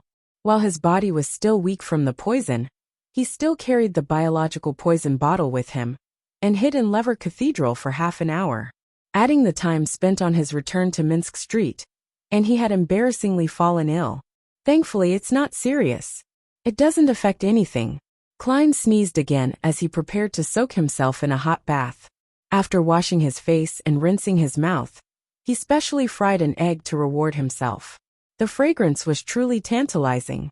A Shaman King's Book of Secrets and the biological poison bottle, a mystical item that's not worse than the sun brooch, as well as a Sequence 7 Werewolf's Beyonder characteristic. I made quite a killing this time. It's just a pity that I didn't manage to obtain the Zombie Beyonder characteristic. Klein sat by the side of the dining table. As he ate, he did a tally of his spoils. What made his heart ache was the fact that he had used a total of 11 Beyonder bullets, each worth nearly 10 pounds. That is to say, I burned 100 pounds. It's really like throwing money to deal damage. It's no wonder most low and mid-sequence Beyonders are so desperate for money. Klein glanced down at his breakfast. They added up to only a few pence. After breakfast, Klein idly read the newspapers, sneezing from time to time as he wiped his nose and mouth with a piece of tissue paper. As soon as the church bell stopped chiming at 8 o'clock, his doorbell rang. Klein wasn't surprised to see the reporter for the Daily Observer, Mike Joseph. The reporter with beautiful blue eyes and a thin mustache, but with rather rough skin, took off his hat and greeted him. Then he went straight to the point. Detective Moriarty, do you have time to take the job? Although he had a cold, he still needed to take on jobs like usual to avoid suspicion from anyone during this period of time. Klein, who had just finished a job, smiled and said, I'm slightly ill, but that doesn't affect my fighting or shooting skills. Mike suddenly smiled and said, Thank you for your help. Let's set off now. Detective Moriarty, have you had breakfast? I'll treat you. As your employer, I should be in charge of providing you your meals today. Inviting me to breakfast? Klein was startled. I just finished eating, but I suggest you go to East Borough to have breakfast there. That way you can see a lot of things. I'll just need a cup of coffee when we're there. No problem. Mike pointed outside. The carriage I hired is waiting. Klein sized him up and said, Sir, you'd better change into something a little worse. Otherwise, there will be lots of work for me. Mike looked down at his tweed coat and said with some realization, This is too eye-catching? It is in East Borough. Klein pointed into his place. I have some specially prepared clothes. We are about the same size. Mike couldn't help but exclaim, You really are a professional. Professional criminal? Klein lampooned. After changing into ordinary workers' clothes, the two boarded the carriage and headed for the outskirts of East Borough. Achoo! Klein pulled out another piece of tissue paper, wiped his mouth and nose and blew his nose. Since there was no trash can nearby, he folded the tissue paper properly and stuffed it back into his pocket. The food in this coffee shop is okay. Of course, this is relative to the residents of East Borough. Klein pointed to the slightly greasy coffee shop at the corner of the street. He occasionally came here for breakfast whenever he spent the night at his one-bedroom apartment that was nearby. Looks like it's a pretty good restaurant. Mike didn't think it was a coffee shop. It was already past 9 o'clock, and there were very few customers in the coffee shop. East Borough residents typically finished their breakfast at around 7 and began to work or to look for work. After accompanying Mike as he ordered stewed beef with potatoes, bread and coffee. Klein looked around for a window seat. At that moment he saw an acquaintance, the elderly man he had helped while pretending to be a journalist. He was the one who brought me here in the first place. Why is he only having breakfast now? As Klein thought, he turned to Mike and said, "You have an interviewee." As he spoke, he carried his coffee cup to the tramp. The man was wearing the same thick jacket as before. His grizzled hair was oily, and his beard was obvious. However, he no longer looked tired, and his face was no longer as appallingly pale as before. "Good morning, we meet again." Klein sat down across him and greeted him, noticing that his breakfast was black bread with a large cup of cheap tea that was worth a penny. The elderly man raised his head, took a close look, and said in pleasant surprise, "Mr. Reporter, it's you?" Klein laughed dryly, pointed at Mike and said, "This is my colleague. He wants to do a deeper investigation on my previous interview." Being an experienced and knowledgeable reporter, Mike didn't say anything further when he heard that. All he did was nod with a smile and greeted the elderly man. As for the matter of Detective Moriarty pretending to be a reporter, it wasn't like he had only found out about it today. He was the one who had lent him his fake reporter's identification. "So you really are a reporter?" The elderly man blurted out in astonishment. "But that doesn't stop you from being a kind-hearted person." Klein smiled and asked, "How have you been recently?" The elderly man drank a mouthful of tea and said, "Thanks to your help, I finally had a good night's sleep and ate my fill, so I wasn't that weak. My original plan was to go back to my original job, making shoes, but they didn't want me. They said my hands shook." He lowered his head and chuckled, skipping that episode. "Later, I went down to the docks and found some work. It was tiring, but at least I made money. I've already rented a spot in someone's house for only 6.5 pence a week. Of course, I can only sleep there at night. Well, that's how working at the dock is like. I went early today and ate nothing. I raised my hand and shouted my name and the supervisor's name. But I wasn't chosen, so I had to come back here. Fortunately, there's still a chance in the afternoon. Those people in the morning might be busy till late, and won't be fighting against us for those jobs." Klein listened quietly, occasionally taking a sip of the bad coffee. As for Mike, he took out a pen and paper and quickly made notes. Chapter 353. Today is quite different from yesterday. Finally, the elderly man, with gray hair by his temples, took a sip of tea and sighed with a smile. "In truth, this is already much better than my previous situation, and it's much better than many of the people here. For instance," he pointed out the window to the tramps huddled in a corner. Klein and Mike looked over and saw a group of cowering tramps lying on the ground in a filthy place that provided shelter from the wind. They were of all sexes and ages. It was possible for them to never wake up again in the coldness of late autumn. It was then that Klein noticed an old woman in her 60s standing by the street. Her dress was old and worn, but she was relatively neat, and her hair was neatly trimmed. The white-haired old lady had the usual tired look of a tramp, but she still persisted in not squeezing together with the group. Instead, she slowly walked by the roadside, occasionally gazing into the coffee shop numbly. "She's also a pitiful person." The former tramp who had eaten the leftover black bread also noticed the old lady and sighed. She was said to have led quite a good life in the past. Her husband was a grain merchant and had a very spirited child, but unfortunately, he went bankrupt and her husband and child died not long after. "She's different from us, really, and you can tell at a glance. Sigh. She won't be able to hold on much longer, unless she's lucky to be admitted into the workhouse every time." As he listened, Mike's expression changed from quiet to somber. He slowly let out a sigh and said, "I want to interview her. Can you invite her for me? She can eat and drink whatever she wants here." The man wasn't surprised by this request. He merely looked at Klein and Mike separately as if to say, "The both of you are indeed colleagues. Yes, I'm sure she would like that." He drank his tea, got up, and walked out of the greasy coffee shop. Not long after, the elderly woman in her old but tidy dress followed him in. Her pale face slightly lightened thanks to the warmth of the coffee shop. She continued to tremble, as if she wanted to release the coldness in her body, bit by bit, and absorbed the relatively high temperature within the coffee shop. Even after she sat down on the chair, it still took her a full minute before she could truly warm up. You can order whatever you want. This is the reward for accepting this interview. Klein spoke on Mike's behalf.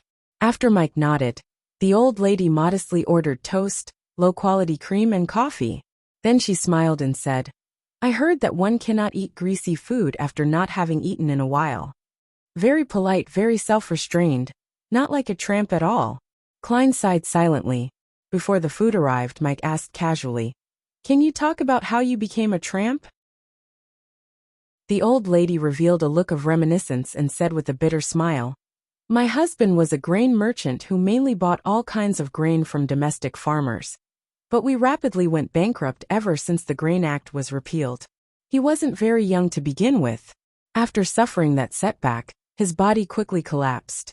Not long after he passed away, my child, a brilliant young man, had been learning the ropes of doing business from his father.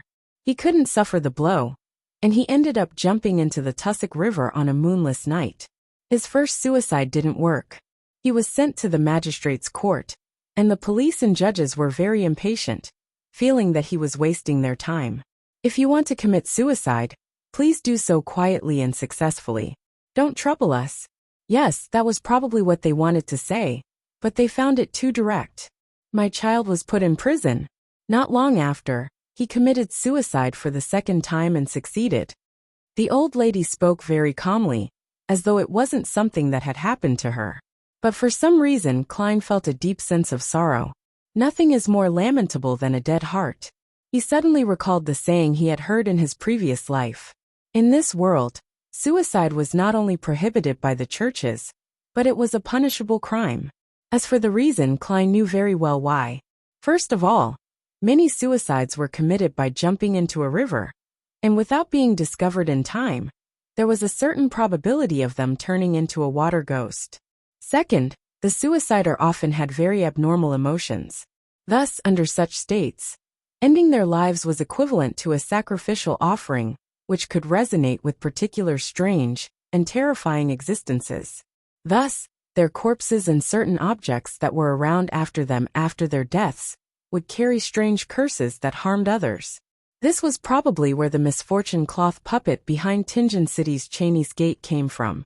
Therefore, the 7 Orthodox churches forbade their believers from committing suicide through their own doctrine, and the royal family also promoted the corresponding legislation. Of course, this seemed ridiculous to Klein. How could a suicider be afraid of punishment by the law? While Mike was taking notes, he was about to say something when the owner of the coffee shop brought the food over. Fill your stomach first, we'll talk later. Mike pointed to the toast. All right. The old lady ate the food in small bites, appearing very cultured. Having not ordered much, she quickly finished her meal. After reluctantly drinking the last mouthful of coffee, she rubbed her temples and pleaded, Can I get some sleep first? It's too cold outside. No problem, Mike answered without hesitation. The old lady thanked him gratefully a few times before she sat down on the chair and curled up into a ball as she fell asleep.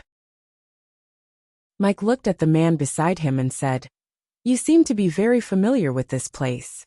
I wish to hire you as our guide. How's 3 soldi for the day? I'm sorry, I forgot to ask for your name. The man quickly shook his head and said, No, that is too much. I only earn 1 soldi a day most of the time at the dock. Just call me Old Kohler. Then 2 soldi a day. You deserve it, Mike decided firmly. After witnessing this strange bargaining, Klein blew into a piece of tissue and was about to drink another cup of coffee when he suddenly sensed that something was wrong. He turned to look at the old lady who was curled up, asleep on the chair. Her face, which had turned ruddy due to the coffee, was pale again. The colors of her aura and moods had vanished.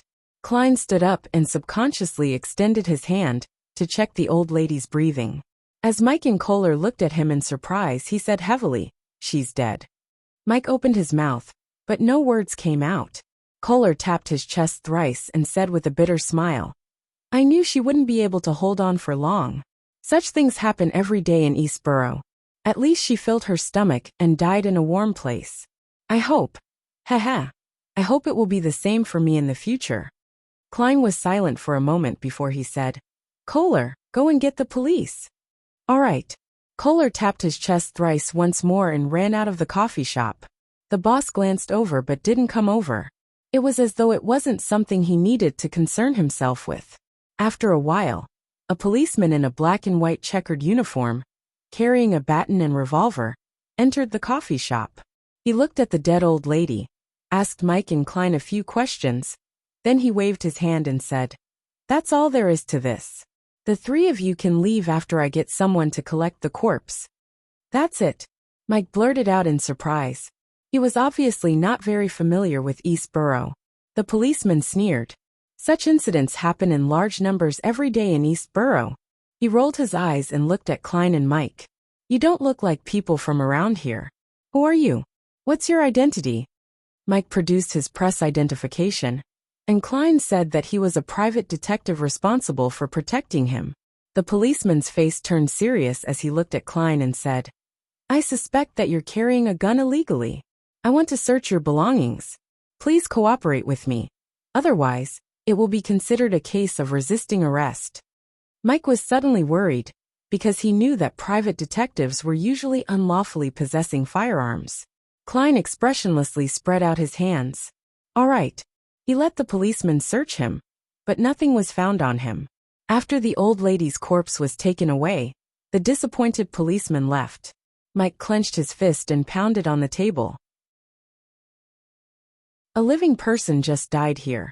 Yet, all he cares about is investigating the unlawful possession of firearms. Upon saying this, Mike looked at Klein and asked puzzled, You didn't bring a gun? Klein shook his head, pulled out his holster and revolver from under the table, and said calmly, As a detective, I have a lot of experience in this area. As a magician, he could place the revolver right in front of someone and make it impossible for the person to notice it. Moreover, since he didn't buy any ordinary bullets, the Beyonder bullets were temporarily left above the gray fog. His revolver was currently empty, but this didn't stop him from shooting with his revolver. All he needed to do was to use his mouth to emulate a bang when he pulled the trigger. Upon seeing this, old Kohler whispered from the side, So you're a detective? Klein pointed at Mike and casually explained, I was also entrusted with a mission by this gentleman the last time as well. Mike sat there without refuting. After a moment of silence, he said, Although I've investigated the gangs and witnessed the miserable life of some prostitutes, I'm not familiar with the situation in East Borough. Please help me open my eyes to this place, allowing me to see if there are any problems with this investigation plan. As he spoke, he took a few sheets of paper from the inside pocket of his clothes and spread them out on the coffee shop table. Klein glanced at him. Interviews with East Borough residents of different ages? That's too troublesome. I think we can divide it according to location. In better apartments, 5 or 6 people squeeze into a one-room apartment. Others stay in the corner of a street that's sheltered from the wind, park benches, bars and workhouses. In addition, they can be segregated by what time they begin work and when their rest times are. Mike listened carefully and nodded. Not a bad idea. What do you think, Kohler? Old Kohler pinched his nose and said, I can't read, but I think whatever Mr. Detective said seems all right. Mike thought about it, changed his plan, and said, Then let's go to a nearby apartment and make a random selection.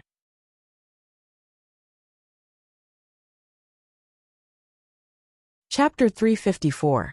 Tales of an Adventure in East Borough. Backlands. East Borough, at an intersection.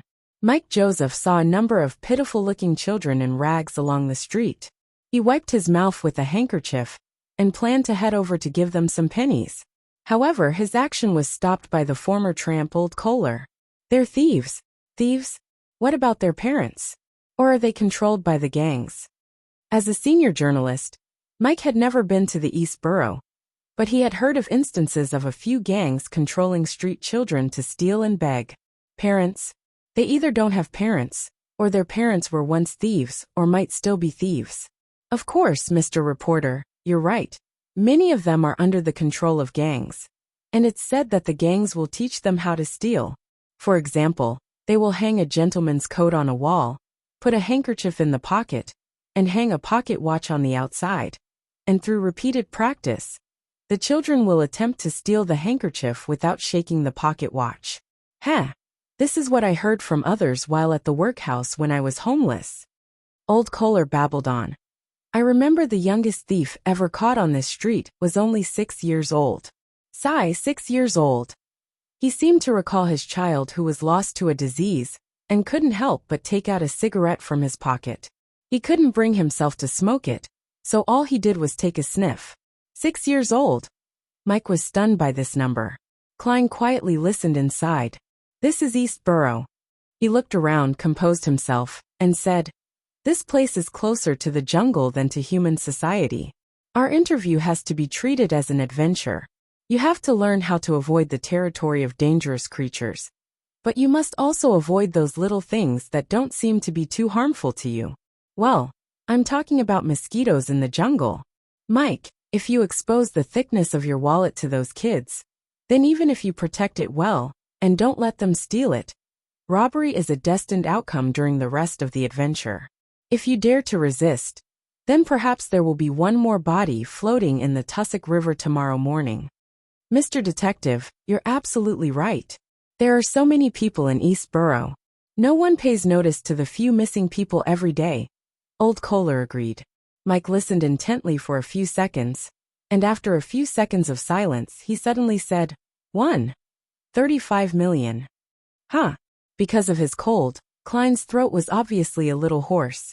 Mike stepped forward and said, this is a preliminary estimate of the population count of East Borough. But I know that there's definitely more than that. That many? Old Kohler was startled. Although he had experienced the days and nights in East Borough, and knew that there were a lot of residents here, he didn't expect there to be this many. This is several times the population of Tingen City. Klein subconsciously compared it with the place that was most familiar to him. He looked at the intersection a few steps away and asked, which way should we go next? Old Kohler looked up and said, definitely not straight. That area is under the control of the Zmanger gang. They're very vicious and completely unreasonable. If they discover any reporters doing interviews, then they'll definitely beat us up. The Zmanger gang? Isn't that the brainless gang that caused me to lose 10,000 pounds? He was some kind of executioner. I don't even remember his name. Fortunately, the 10,000 pounds was eventually exchanged for the Seer's corresponding sequence 7, 6, and 5 potion formulas, and the all-black eye, as well as the Intis ambassador's life. I wonder who ended up obtaining the manuscript of the third-generation difference engine. Klein instantly recalled what had happened early last month. Zmanger gang? The gang that is mainly composed of Highlanders? Mike asked thoughtfully. Mr. Reporter, have you heard of them? Old Kohler asked in surprise. Mike sneered. They're involved in a lot of cases, and they have some reputation outside East Borough as well. It's said that one of the members was involved in a case of Intis espionage. The person next to you is the person in question, the person who made the report, and also the victim. Klein silently added, if you gentlemen know about this Zmanger gang, then why doesn't the police arrest them? Old Kohler asked from his viewpoint, of someone at the bottom of society. Mike's expression suddenly turned a little awkward, and he coughed twice. We can only capture those who have committed crimes. There is no evidence for the rest, so we can't arrest them. Moreover, East Borough is so broad, and there are so many people. It would be hard to find anyone who is bent on hiding. As he spoke, he sighed.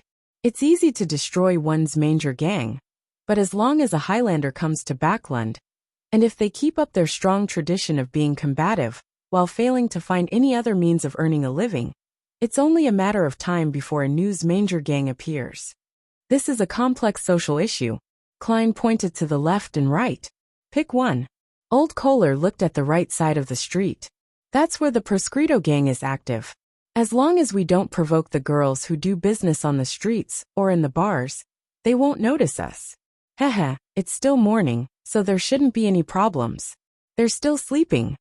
The word proscrito meant outlaw in the Lone language, so it could be said that the gang who gave itself such a name was pretty self-aware. Klein and Mike had no objection to this, and with the guide leading the way, they entered the district. The buildings here were relatively better. The streets were less squalid, and the air was filled with the smells of oyster soup, fried fish, ginger beer, and the smell of various food and beverages left behind by street vendors, as well as the fishy smell of fish-related products.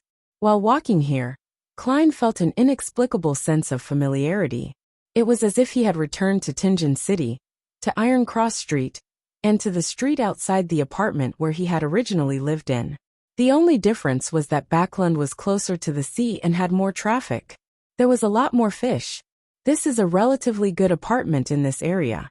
Back when I loitered around here, I discovered that the gentlemen and ladies inside are all, quite clean. Old Kohler pointed to a pale yellow 3-story building. As they got closer, they noticed a sign hanging in front of the apartment. It had a picture of a pocket watch, a clock, and a screwdriver, with the words watch repair. A watch craftsman lives here? Klein dug up a similar scene from the memory fragments of the original Klein. Back then, Benson, Melissa, and himself had gone to somewhere similar to repair the silver pocket watch which his father had left behind. But despite repairing it several times, it would quickly break. This continued until Melissa fiddled with it, and ultimately fully repaired it. It became the most decent thing on Klein's person during that period of time. After Klein's death, the pocket watch, which had both monetary and sentimental value, was not buried with him. It should now belong to Benson, right? I wonder if he will think of me every time he takes out that pocket watch. Klein suddenly blinked and curled the corner of his lips. Probably. Mike wasn't sure. If anything went wrong with his pocket watch, it was usually sent to the original watch store he bought it from. The store would then send it to a repairman, or to a craftsman who had partnered with them. As soon as they entered the apartment, they saw a middle-aged man with a messy beard. The gentleman had just come out of the bathroom and was about to return to his room. When he saw the 3 strangers come in, he hurriedly asked, "Do you want to repair something?" What a coincidence. We actually met the craftsman immediately. Klein was slightly puzzled. Mike took out his pocket watch, smiled, and said, "Yes, my pocket watch has recently not been keeping time well. Can you help me take a look?" He didn't reveal his identity, and planned to interview him over some casual chit-chat. The middle-aged man immediately revealed a smile, and led them into a 2-bedroom apartment, which had its door half concealed. He pointed at a chair beside the table and said, "Please wait a moment. I'll go get my tools." "Your tools are not at home?" Mike asked in surprise. The watch craftsman shook his head and laughed. "How is that possible? A set of tools is very expensive. There's no way I can buy them on my own. The only way is to pool everyone's money together to buy 3 or 4 sets. And whoever has business will use them. So we moved in together. Haha, it's more convenient this way. If we live too far away, we will have to spend extra time and pay for the public carriage to borrow the tools." As he spoke, he left the room and walked to the side. So it isn't a coincidence that we met a watch craftsman. Many of the residents here are of this profession. Klein was suddenly enlightened. Old Kohler looked around the room and enviously said, "Before I fell ill, I lived in such a place as well. My wife would help others sew clothes at home. And my two children. Mike sighed and lowered his voice. "I thought watch craftsmen were rich." "Me too." Klein covered his mouth. After a cordial exchange with several of the apartment's residents, Klein and the others once again embarked on their adventure. They had walked about 100 meters when they heard people quarreling along the street. The 2 women were using all sorts of obscenities against each other, allowing Klein to learn many words he had never heard before. The reason for their argument was that the one on the left accused the woman on the right for making the apartment they lived in dirty and noisy. The woman on the right was scolding the woman on the left, thinking that it had nothing to do with her. After all, no one asked her to recruit guests at night and sleep during the day. "Is that a laundry maid?" Mike asked, frowning slightly. "Yes, I know her. She's a widow, helping people wash their clothes with her 2 daughters. Old Kohler answered certainly. Mike thought for a few seconds and said, "Take me to their place." Old Kohler nodded and led the 2 of them around the argument before they entered the dilapidated apartment building that was obviously inferior to the one they had just seen. As soon as he arrived outside the laundry maid's room, Klein immediately felt the dampness. In the room hung dresses that were not dried yet. A 17 or 18-year-old girl was squatting in front of a large basin, scrubbing clothes that were covered in bubbles. A girl, that was younger than her, was holding a hot iron wrapped in wet linen cloth. She was carefully ironing the clothes that were done washing and drying. Her careful actions implied that she had been scalded by the steam several times. This was both their workplace and the place where they slept at night. Wet moisture permeated the room and seeped into their bodies. In addition, the stench of all kinds of smells was very distinct. "Doesn't it feel terrible?" Mike pinched his nose. Klein replied in a muffled voice, "I've got a cold." There was no humor in his words. Mike released his fingers, walked into the room, and said to the two surprised girls, "I'm a reporter. I would like to interview a laundry maid." The girl who was scrubbing the clothes shook her head numbly and said, "We have a lot of things to do and cannot afford to waste time." Mike's request for an interview was rejected. He came out with a heavy expression and silently walked back across the street. After taking a look, he pursed his lips and said, "Let's continue." City of Silver. After a thorough examination of Derek Berg, who had experienced hallucinations both visually and auditory, he was brought to the bottom of the spire. This place took in residents who showed signs of losing control, and various methods were used to save them. Walking in the gloomy and creepy corridor, he suddenly felt a strange chill. "Help!" A sharp, shrill voice suddenly sounded from a sealed room. "Help!" The voice came to a sudden halt, and then there was silence. Chapter 355, Outsider This. In the eerie silence, the first thought Derek Berg had when he came back to his senses was to rescue that person. However, the two guards that held him in the middle didn't show any reaction to it, as if everything that had just happened was just his imagination. "Someone is calling out for help," the young Derek informed the two Dawn Paladins. On his left, a tall knight clad in silver armor calmly replied, "Don't be fooled. That's just the normal behavior of those Beyonders who are on the verge of losing control." "Is that so? Maybe he cried out for help because he just isn't willing to give up and lose control and become a monster," Derek thought sorrowfully. Following the change in his mood, the illusory, buzzing sound in his ears became more distinct. After silently taking a few steps forward, the Dawn Paladin from before pointed to a door on the left and said, "You will be staying here for the time being. We will bring you your food and medicine on time." As he spoke, he took out an iron-black bottle. This bottle was constructed from the remnants of the straw-like objects left over from the City of Silver's staple food, black-face grass. Upon encountering a liquid, it would produce a thin film, thereby achieving a waterproof and sealing effect. Derek took the bottle and gulped it down, feeling a cool sensation slide down his esophagus and into his stomach. His entire being rapidly became quiet. The swaying scenes before his eyes stabilized, and the auditory hallucinations in his ears gradually weakened. Creak! At the sound of the iron door closing and locking, Derek entered his own room. The first thing he saw was a candle flickering with a faint yellow light, and then he made out a low bed, a chair, and a square table. Other than that, there was nothing else.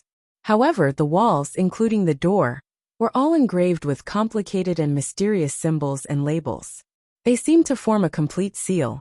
Derek's emotions were also suppressed by the medicine. He sat down on the bed without the slightest hint of curiosity before lying down. After an unknown period of time, he suddenly heard the sound of someone banging on his door. However, this didn't come from outside his room, but from his neighboring cell. Derek sat up and listened. He heard a sharp, high-pitched wail from the knocking. His hair stood on end as he abruptly stood up, taking an extremely defensive stance. At this moment, thumping sounds spread to the metal walls that were separated by two rooms, slowly smashing a protrusion. Derek was about to pray for holy light when the scene before his eyes suddenly lit up. It seemed as if the entire space around him had been moved to the outside world, just in time for the lightning to streak past. The sound of the wall being smashed beside him had vanished, and the bottom of the spire regained its silence. It wasn't an absolute silence. Rather, The sound of light footsteps echoed for a long distance. It only turned silent after the echoes continued on for a long time. Derek was wondering what had happened to the Beyonder in the neighboring cell, when someone knocked on the metal wall on the other side. Tack, tack, tack. It was as if someone had bent their finger and was tapping lightly. "Who is it?" Derek asked, raising his voice in slight alarm. The knocking immediately stopped, and after a few seconds, a deep yet rather old voice was faintly transmitted. "So it turns out to be a young fellow. You are." Seeing that the other person could communicate rationally, Derek leaned against the wall and pressed his ear against the cold metal. The elderly voice chuckled and said, "The person next to you almost lost control several times. He ultimately couldn't be saved today." "He completely lost control?" Derek asked through the metal wall. "So he's become a monster now?" "No, not a monster, but a corpse. He was finished off by the item sealed in here." The elderly voice sighed. "I've been here for 42 years.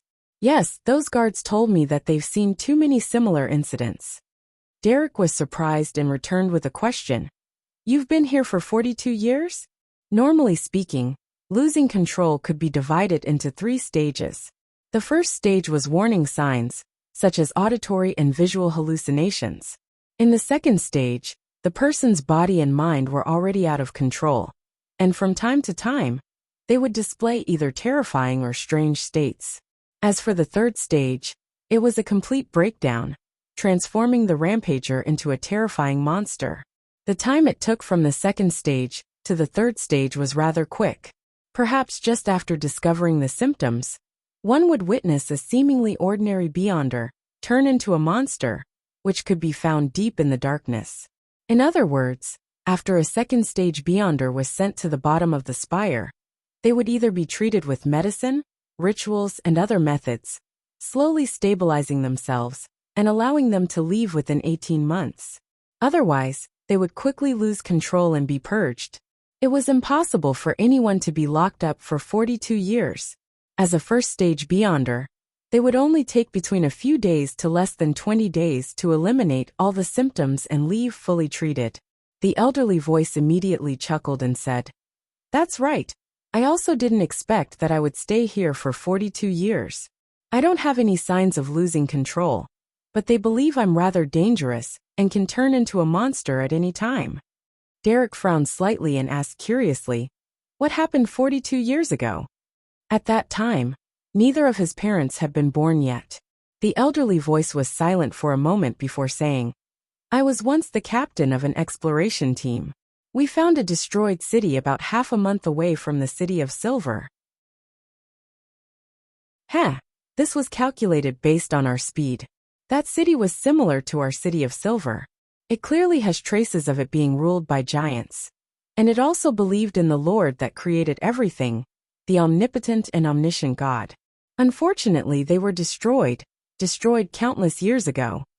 Derek wasn't a stranger to such matters.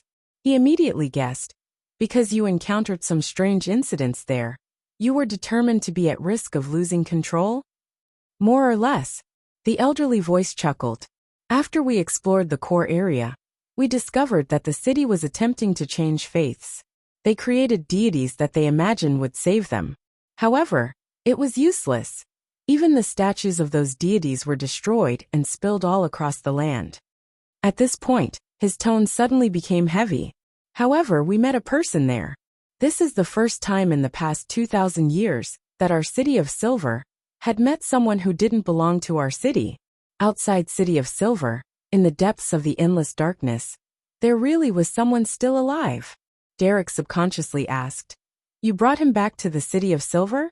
The elderly voice said after 2 seconds, "Don't you feel shocked?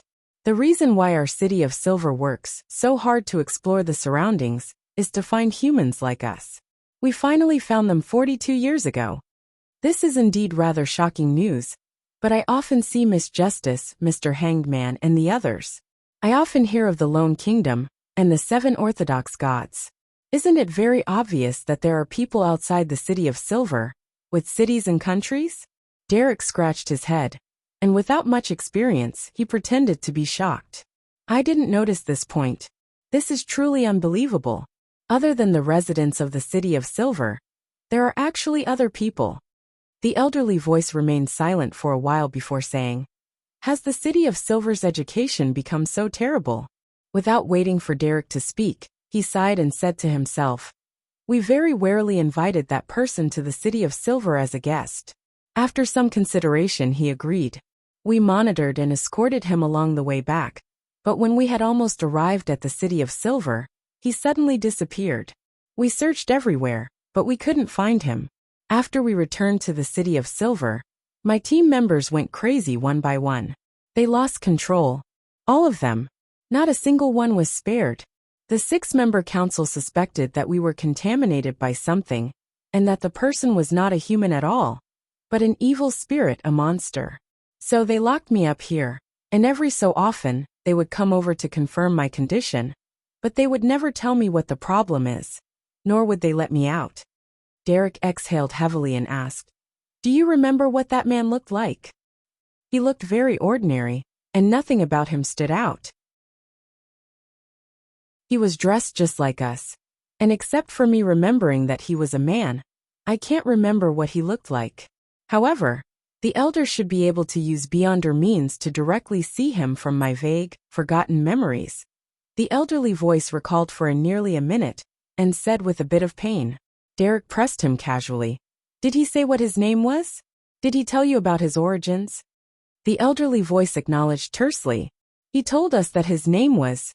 He paused for a moment before saying, "Amon." Sunday morning in the factory district. In the past 2 days, Klein and Mike visited many places in East Borough under Old Kohler's guidance. As a result, Mike witnessed 5 or 6 people huddled together in a single room, and that wasn't the worst case he saw. In the poorest areas of East Borough, an ordinary bedroom could accommodate 10 people. The precise division of the right to use the floor and the time of use, day or night, shocked the reporter. Moreover, poverty didn't discriminate between men and women. In those places, people of different genders squeezed in tight spaces without being able to abide by societal norms. Certain incidents which deserved time in court happened all the time. Whether it was men or women, all of them were always facing the threat of violence. Squalid, crowded, smelly. That's the most objective impression. I suspect that every one of them has a serious problem of having parasites. Because the houses were built a long time ago in the most rundown districts, they aren't connected to the sewers. Feces, urine, vomit, and other things can be found everywhere. Every house here only has one public bathroom, or worse, every street only has one public toilet. They're extremely busy every day, but they can only barely fill their stomachs without any savings. As long as they're unemployed for a few days, they'll fall into an irredeemable abyss. I don't think they would even be afraid of death, if they were given even a little hope. Mike wrote in his investigation manuscript. In addition, the reporter was impressed by the tramps who wandered the streets in the middle of the night, the girls who stood numbly by the street or in the bars, as well as the drinkers who completely let loose with their drinking. They didn't hold back on using violence, and didn't consider the future. All of this left a deep impression on this reporter. He grew more and more silent. Chapter 356, Informant Fekoff. Mike Joseph took out his handkerchief, covered his mouth, and coughed several times. The smog in the factory district was thicker than anywhere else. The air was gray with a yellowish tint, as though it was floating dust. Occasionally a pungent, suffocating odor that even Mr. Reporter, who was long used to the backland air, could not bear. He turned to Klein, who was also coughing softly. "I've always been a huge supporter of the government's establishment of the National Atmospheric Pollution Council and the Alkaline Industry Inspector. But only today did I learn that the problem has become so serious. If we don't take effective measures, it may become a tragedy in the future."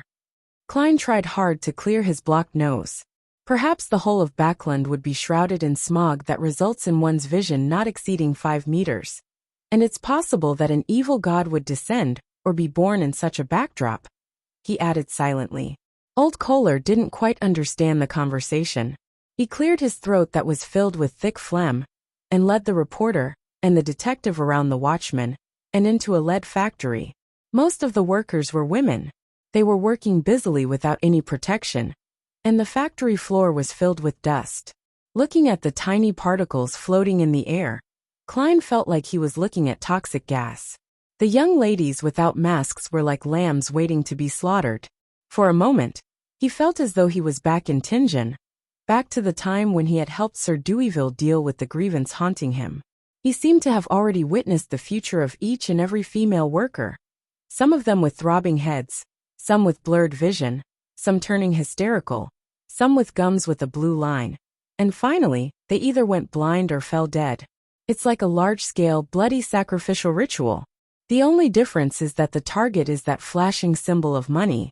If the Aurora Order, Rose School of Thought, and other evil sects could make good use of similar situations, just like what Lenivus did, there would be a huge problem. Klein covered his mouth and nose as he quietly watched. Mike Joseph muttered in surprise and anger.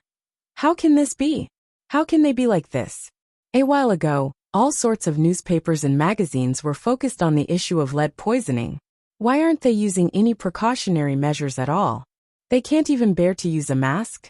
These factory owners are murderers. He truly is a reporter with a sense of righteousness. Even though he isn't young, he's rather stingy, and his acting is pretty outstanding, he still retains his original pure motives. But how is he so aware of lead poisoning? Right, I forgot. I had gotten Sir Deweyville to advertise the dangers of lead poisoning on the newspapers and magazines. It seems like he did it well, but for some people, what does it matter if one or two of the lower-class commoners die? There are plenty of people waiting for jobs. Klein thought with a heavy heart. As a senior journalist, Mike didn't lose his reason. He quietly observed and asked a few workers who had changed shifts. Then he left the lead factory. Subsequently, they entered one factory after another, but lost their mood to discuss anything when they saw the squalor of the place and the intensive labor involved. It was almost noon when Klein suddenly discovered that there were a lot of people gathered outside a factory. They were mostly women, and they were excitedly shouting something and were trying to rush in. What happened? Mike asked Old Kohler, puzzled. Old Kohler was also puzzled. I'll go over and ask. He jogged to the outside of the factory and blended into the crowd. It took him several minutes to get back to Klein and Mike. They're going to smash those new machines. Old Kohler took a breath and got to the point. Why? Mike hadn't been in charge of similar news before, and so he didn't know much about the situation. As for Klein, he had an inkling of the reason. Old Kohler pointed to the factory and said, "This is a textile factory. They wish to use the latest textile machines, so the number of people in charge of controlling the machines needed will decrease. It seems like they're going to fire a third of the workers. The female workers want to smash the machines and get their jobs back, or else they'll probably not survive. Perhaps the only choice is for them to become street girls." Mike opened his mouth. From the shape of his mouth, he looked like he was going to say fools. But he didn't say anything in the end. He just looked in silence and didn't even move closer. Let's go back. I've pretty much finished my investigative interviews. After a long time, Mike sighed. All three of them turned around and began to walk out of the factory district. No one spoke as they walked. As they were about to part, Mike glanced at Klein and spoke in a low voice. Do you think those women can still find anything else to do if the lead factories who do not provide protection are shut down, or if their bosses are sent to court? Klein gave it some serious thought and said, if it's just a few factories, there won't be much of a problem.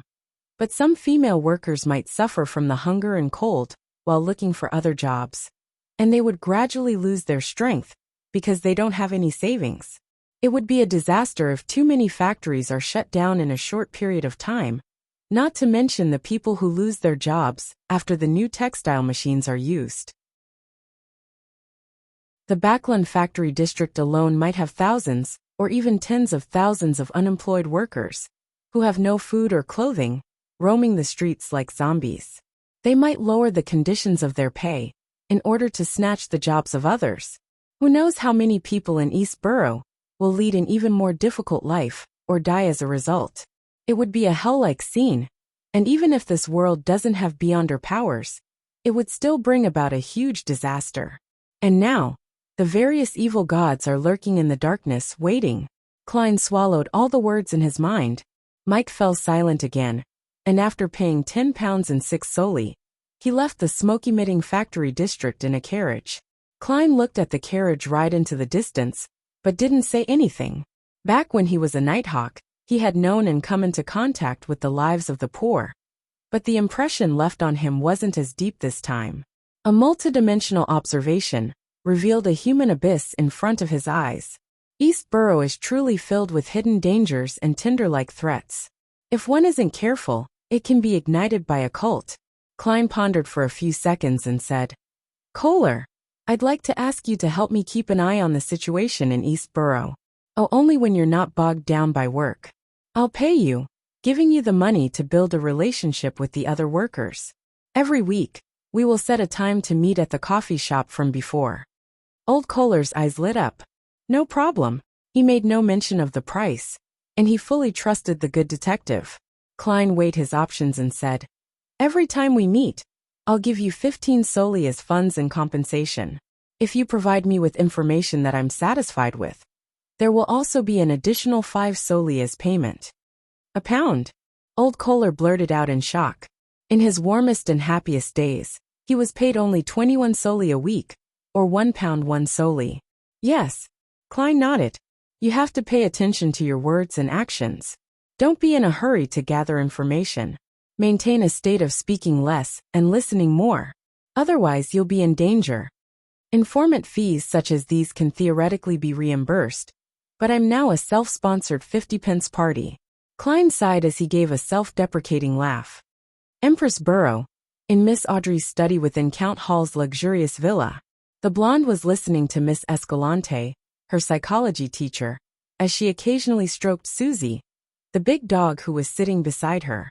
With dark hair that went all the way down to her waist, Escalante O'Celican noticed that the dog also seemed to be listening intently. She couldn't help but smile and pause for 2 seconds. Following that, she continued with her introduction. There are currently no completely orthodox theories in the field of psychology. There are several schools of thought, such as psychoanalysis, personality analysis, and behavioral psychology. Of course, research on the mind is not only performed by psychologists and psychiatrists. Many professionals in the field of mysticism are also doing similar work. Among them, the most famous one is sorry I've deviated from the curriculum. Let's return to the topic just now and talk about psychoanalysis. Audrey could clearly notice Escalante's intention to guide the topic. Therefore, she feigned ignorance and asked curiously, "Teacher, I'd like to know more about the research situation for the mind in the field of mysticism. As you know, I'm very interested in that." Escalante pursed her lips, frowned, and said in embarrassment, "But there are vows of secrecy. I mean, these theories and research are part of the secrets of the mysticism circles. They're privy to those on the inside." "Is that so? Then can I join?" Audrey asked expectantly. "They aren't involved in anything evil, right?" How is that possible? It's just a seminar organized by enthusiasts." Escalante diverted the topic after mentioning it. "Let's talk about this later. Let's continue with the lesson first. I've got to know where to draw the line. I'll do it one step at a time. If this is the general trait of the members of the psychology alchemists, then I don't have to worry too much about it being filled with lunatics and perverts, like Mr. A." Audrey deliberately put on an expression of reluctance when skipping the subject, but she still politely listened to the theoretical foundations of psychoanalysis. When the class was over, and after sending Escalante off, she returned to the study, carefully closed the heavy wooden door, and said to the huge golden retriever, "Susie, what do you think of her?" "She's not sincere," Susie answered flatly. Then, she tilted her head and said, "However, what she said is very interesting. I think it's even more interesting than meat and biscuits." "Susie, do you wish to be a psychiatrist in the future, specializing in the treatment of mental illness in animals? For example, that horse which is suspected to suffer from depression at the Glaints." Audrey suddenly fell into deep thought, wondering if she should prepare a special white coat and gold-rimmed glasses for Susie to look a little more professional.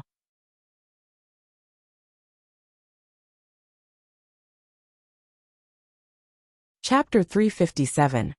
Happenings at the banquet. When he got back to Minsk Street from the factory district, Klein had a simple lunch and took a nap. He didn't wake up until the evening when the sky had darkened. But even so, he still felt exhausted, exhaustion that stemmed from the depths of his heart. After quite some time of being lost in thought, Klein went down to the first floor and lit the gas lamp. He prepared to sit on the sofa and read the day's newspapers. But when he glanced around, he saw an invitation letter on the coffee table. He was stunned for a moment before realizing that it was an invitation letter which Mrs. Stellan Sammer had sent her maidservant to deliver a few days ago. I almost forgot about this. The disguised matchmaking banquet. Klein put down the invitation letter and walked to the bathroom on the first floor. He used cold water to wash his face, sprucing himself up to look much more energetic. Compared to when he first arrived at Backlund, there was a much thicker black stubble around his lips and under his chin. Although it didn't completely eliminate his scholarly bearing, it made him look more mature and rugged. Someone who doesn't really know me well wouldn't be able to recognize me in person. Klein exhaled silently, wiped his face clean, and put his gold-rimmed glasses on the bridge of his nose. He took a short break, changed into a shirt with a starched collar and a black tailcoat, and then, quite formally, he put on his silk half-top hat and picked up his cane stick and invitation letter before leaving the house for the unit beside his.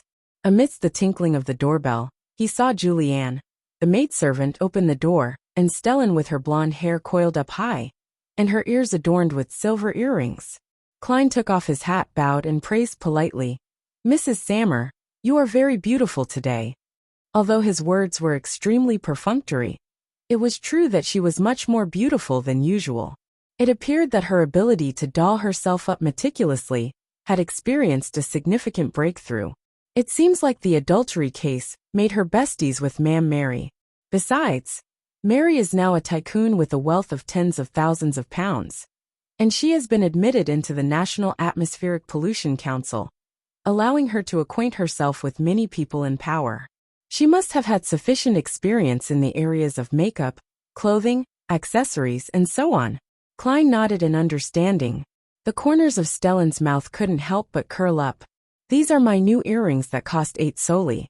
Lady, you haven't changed in the slightest." Klein smiled and handed his hat, cane, and coat to the maidservant. The fireplace and the pipes in the room brought the warmth of early summer. Many women and young ladies were not dressed that conservatively. Some of their fair arms were exposed, while others bared their creamy chests. "Luke is talking business with some friends. Let me apologize on his behalf." Stellan played her role as the female host to its fullest. "Have your meal first. I'll introduce you to a few well-educated ladies later." "Actually, there's no need for that. Just let me eat in peace." Klein smiled. "I can already smell the fragrance of the food." Since there were quite a lot of guests, with over 20 of them, the dinner was in the form of a buffet. Klein took a plate and walked around, and he found that the food was a lot more varied than before. Cold trout, chicken pie, mutton stew with peas, salted breast, curry, roast beef, turkey, beef tongue, pastry, ham, salad, and cream cake. The alcohol provided was still champagne and red wine.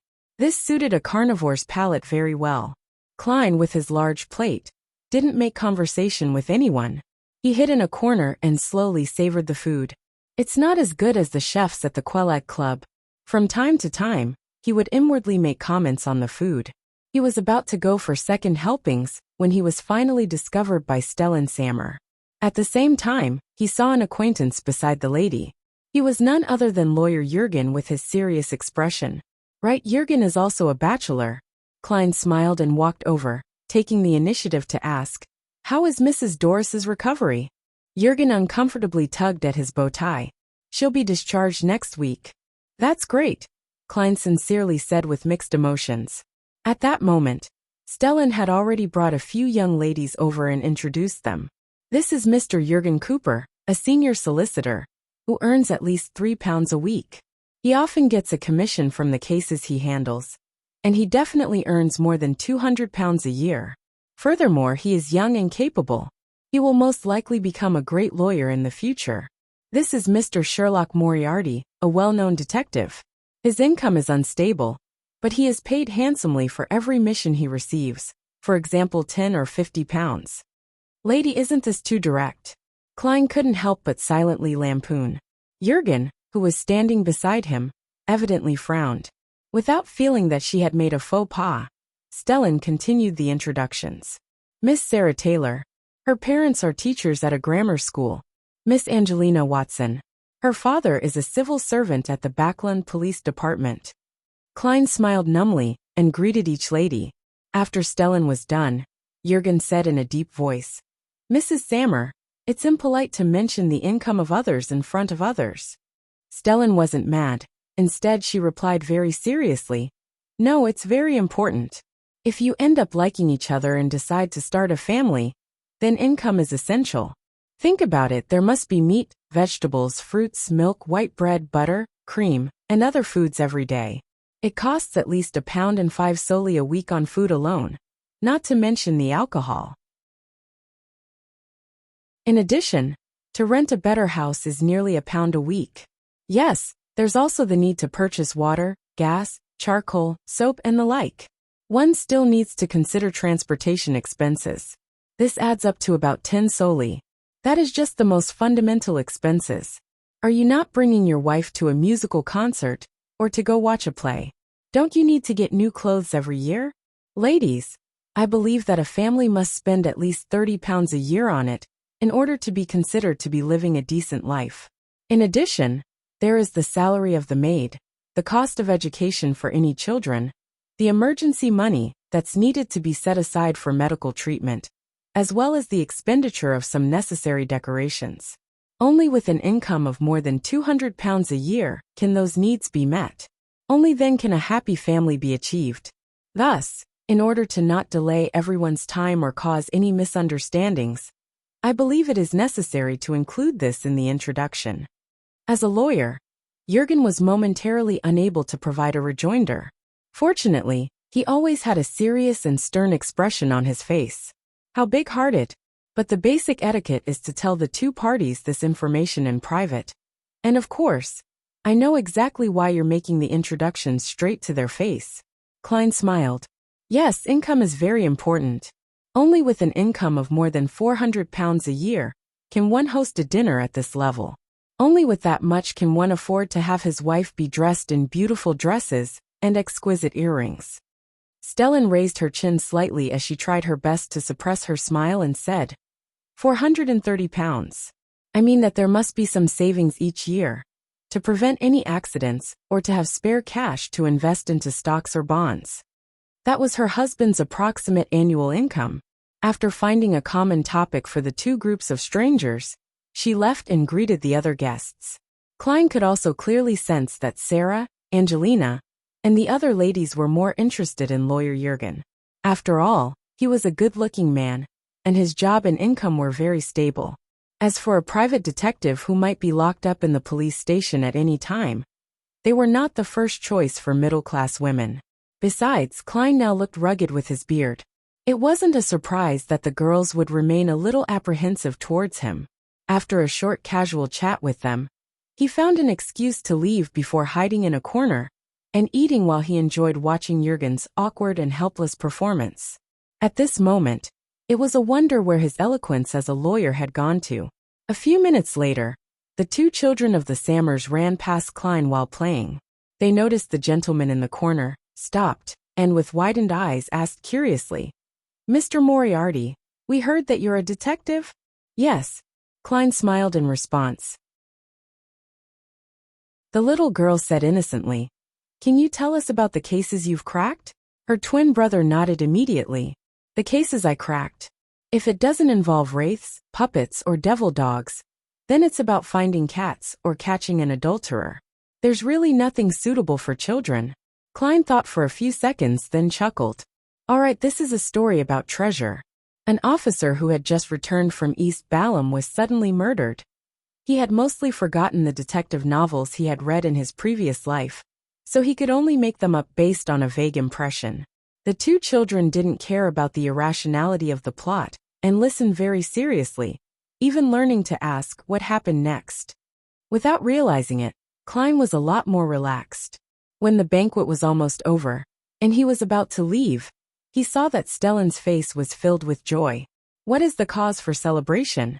Klein casually asked. Stellan raised her head slightly, and replied with a reserved smile. "Mary has received a luncheon invitation from the Chief Secretary of the National Atmospheric Pollution Council, Mr. Hibbert Hall, on Monday. This gentleman is the eldest son of Count Hall, a true nobleman. He has invited all the members of the council, and has allowed them to bring 2 or 3 friends with them." Stellan paused. "Luke and I were just invited by Mary." Monday afternoon, dressed to the nines, Stellan Sammer, who was accompanied by her husband Luke Sammer, followed Ma'am Mary to Empress Borough, where they saw a large building. Marble statues, pools, fountains, gardens, and lawns reflected themselves in her eyes, making her feel nervous even before she entered the villa. "Luke, does my necklace not match my dress?" she asked her husband as she tilted her head. Luke shook his head and laughed. "Darling, you're too nervous. You don't have to worry about that. The nobles only live in a place that's slightly bigger than ours and eat a little better. We aren't lacking in any way." Stellan nodded when she heard that, as though she had found her confidence. Entering the villa, they saw the gorgeous crystal chandelier, the hall which could accommodate many dancers, and the plates of delicious food. Foie gras, pan-fried dragonbone fish, baked lobster, Ormer grape wine, misty champagne. It's exactly the same as the magazine's description. Stellan looked at the food with curiosity, thinking that she could have such a meal on a holiday, or during New Year's if they scrimped a little. Except for the Ormer wine and the misty champagne, she finally added in her mind. At this moment, her gaze suddenly straightened as she saw a young girl wearing a beige palace dress walking over. The girl had blonde hair and green eyes, and she was abnormally beautiful. She wore a pair of white silk gloves with a pair of small beautiful emerald earrings. She exuded pureness and elegance. "She's just like an angel." Even though she had always been proud of her appearance, Stellan couldn't help but exclaim in admiration, and she felt an inexplicable sense of inferiority at that moment. "Hello," she clumsily greeted with the etiquette she had just learned. "Hello." The girl returned the greeting gracefully. After they had passed each other, Stellan accompanied her husband and Mary to meet the distinguished guests and the noble, Mr. Hibbert Hall. After a while, she walked to the balcony by herself, intending to ease her mood. However, she unexpectedly saw the angelic girl from before. She was looking out over the landscape. A large golden retriever obediently sat beside her rose ribbon-rimmed shoes. "It's so cute." Stellan made an attempt to make conversation. The young girl replied with a faint smile. "Let me thank you on Susie's behalf for your praise." As she looked at the duo, Stellan suddenly felt that she should own a similar pet for herself. This was the only way to showcase the Sammers' dignity. She asked in a measured tone, "I heard that the nobles rear a lot of hunting hounds. Is this one of them?" "Yes." The girl whose emerald green eyes looked more enchanting than her earrings' gems lightly nodded. "May I know how much money is needed to buy one?" Stellan asked with a smile. The pure and elegant girl looked down at the huge golden retriever, and without minding the question, answered with a slight smile. £450.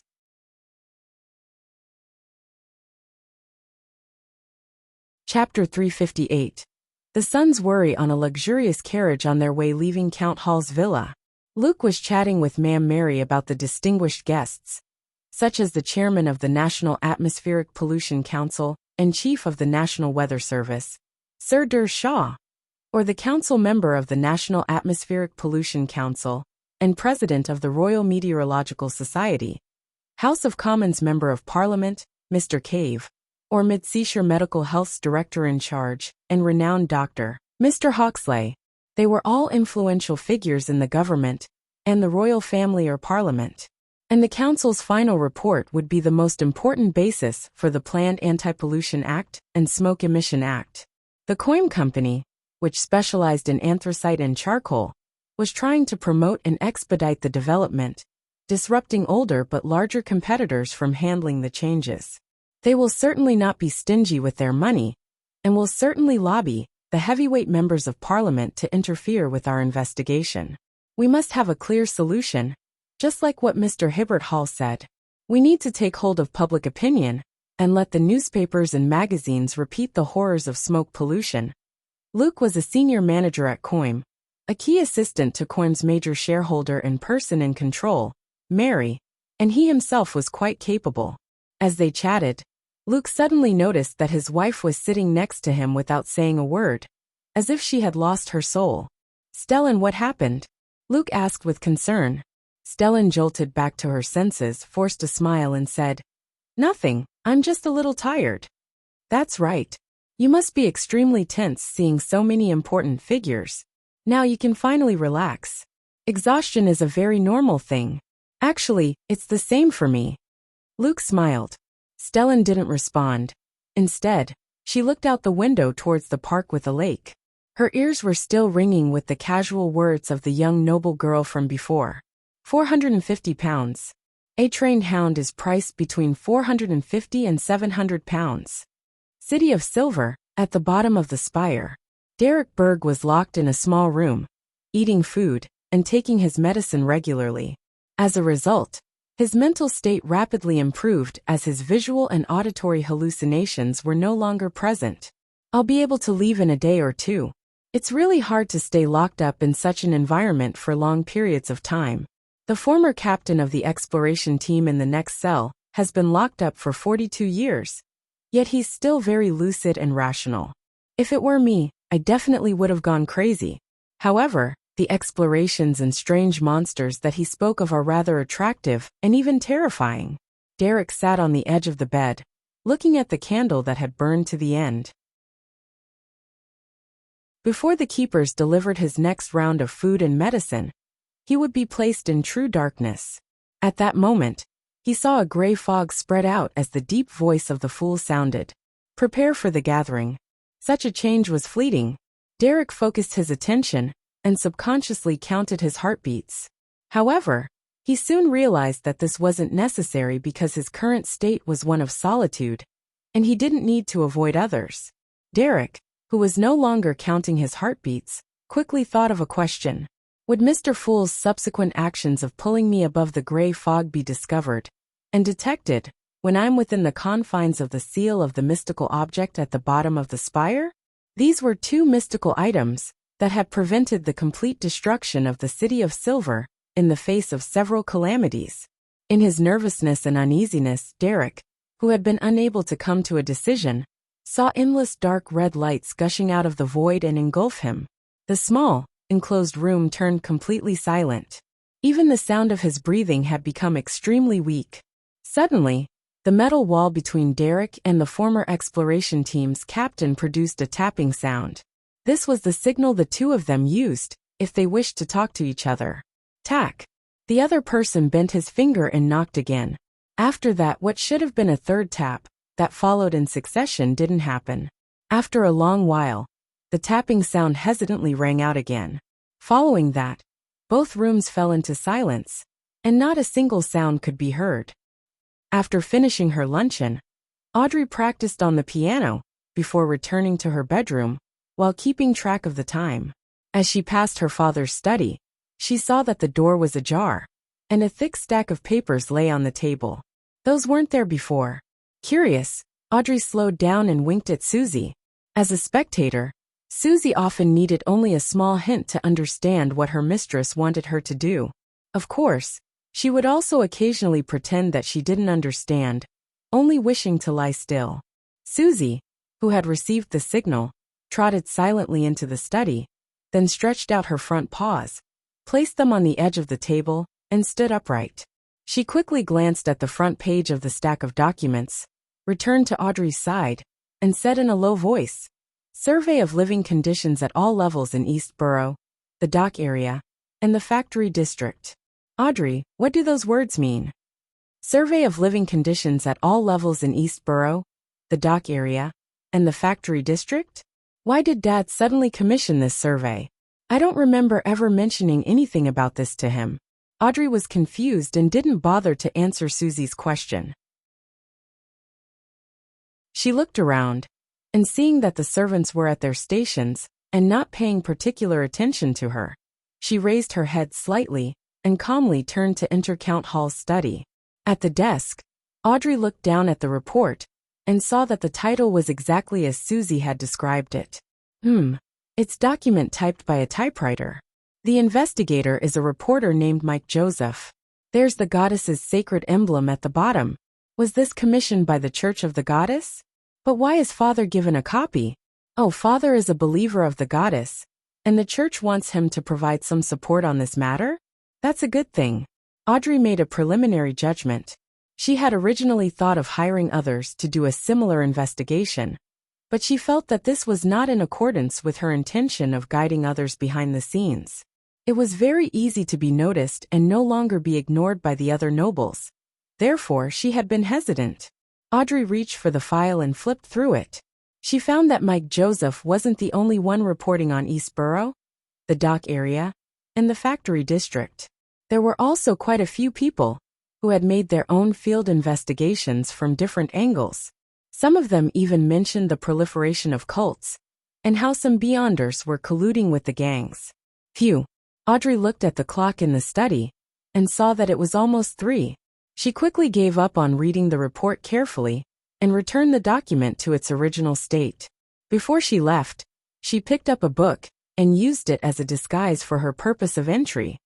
At 3 o'clock sharp, while the chiming of the hanging clock was still reverberating through the air, Audrey had already appeared inside the majestic palace, via the dark red, illusory light, and found herself beside the ancient long table. She smiled, stood up, and bowed in the direction of the seat of honor. "Good afternoon, Mr. Fool." Having received a light nod in response, she then respectively greeted the hanged man, the world, and company. She keenly noticed that the son seemed to be a little uneasy.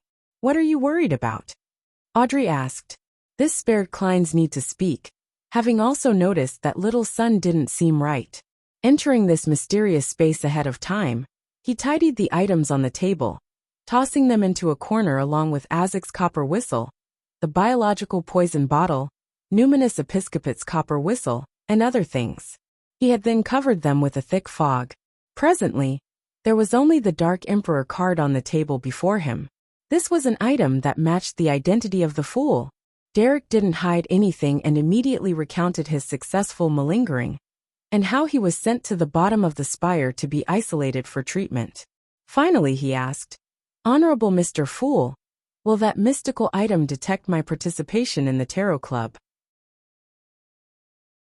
"How would I know? I don't even know what it is. However, there are currently no strange or powerful forces attempting to invade. Even the eternal blazing sun and the true creator couldn't find this place." Klein tapped his finger on the edge of the long bronze table, and replied in a relaxed manner. "Generally speaking, it wouldn't make any discoveries. But some mystical items possess special effects." Seeing that Mr. Fool had given an affirmative answer, Derek was immediately relieved. He tersely gave acknowledgement and said, "I'm not sure of its special effects either. It's one of the City of Silver's top secrets." At this point, he suddenly thought of what the former captain of the exploration team had told him. He blurted out a question. "Have any of you heard of a person named Amon?" "Amon?" After a moment's thought, Klein remembered the source of the familiarity, but he didn't answer in a hurry.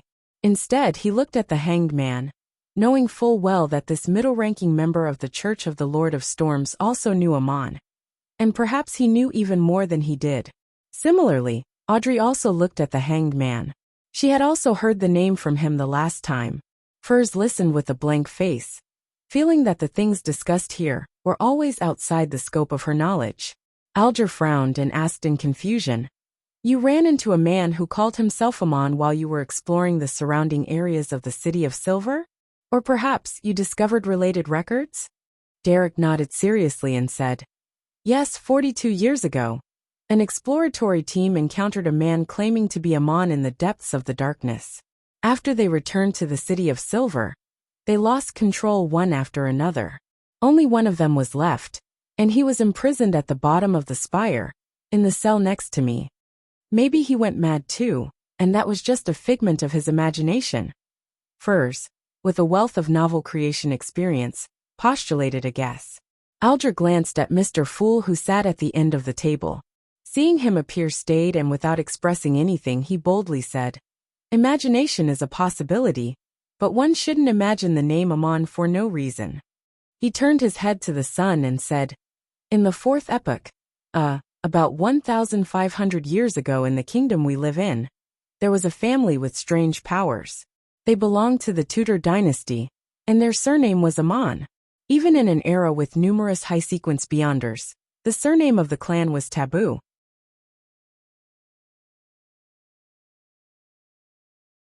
Chapter 359. The blasphemer Justice Audrey asked instead of the sun, "Why?" The hanged man Alger didn't answer her directly as he continued on.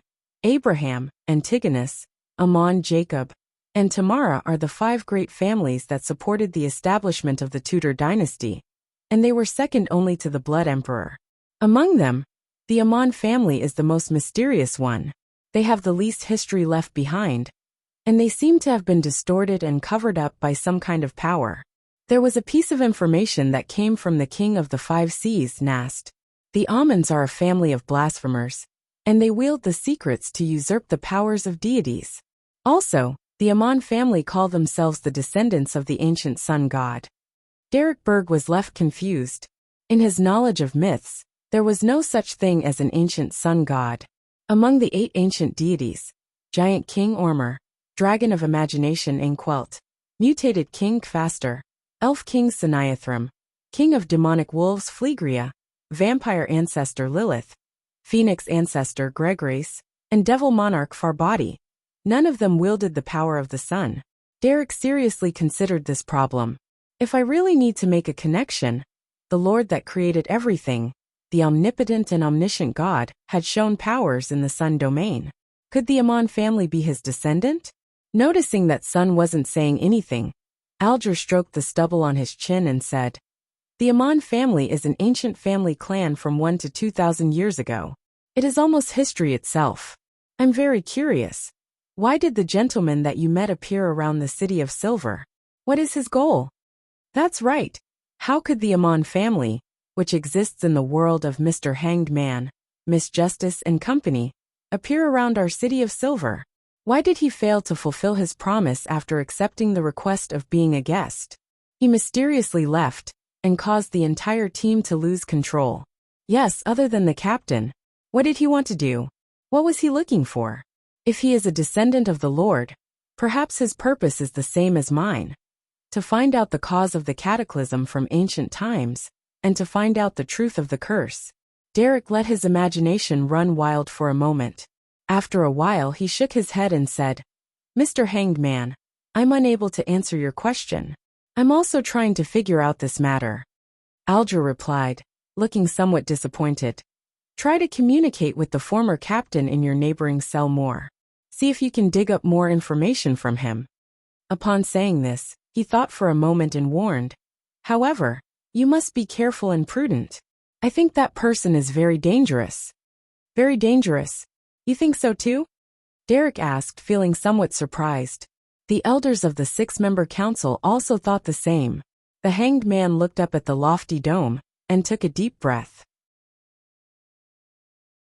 Those who don't think so are the ones without sound minds.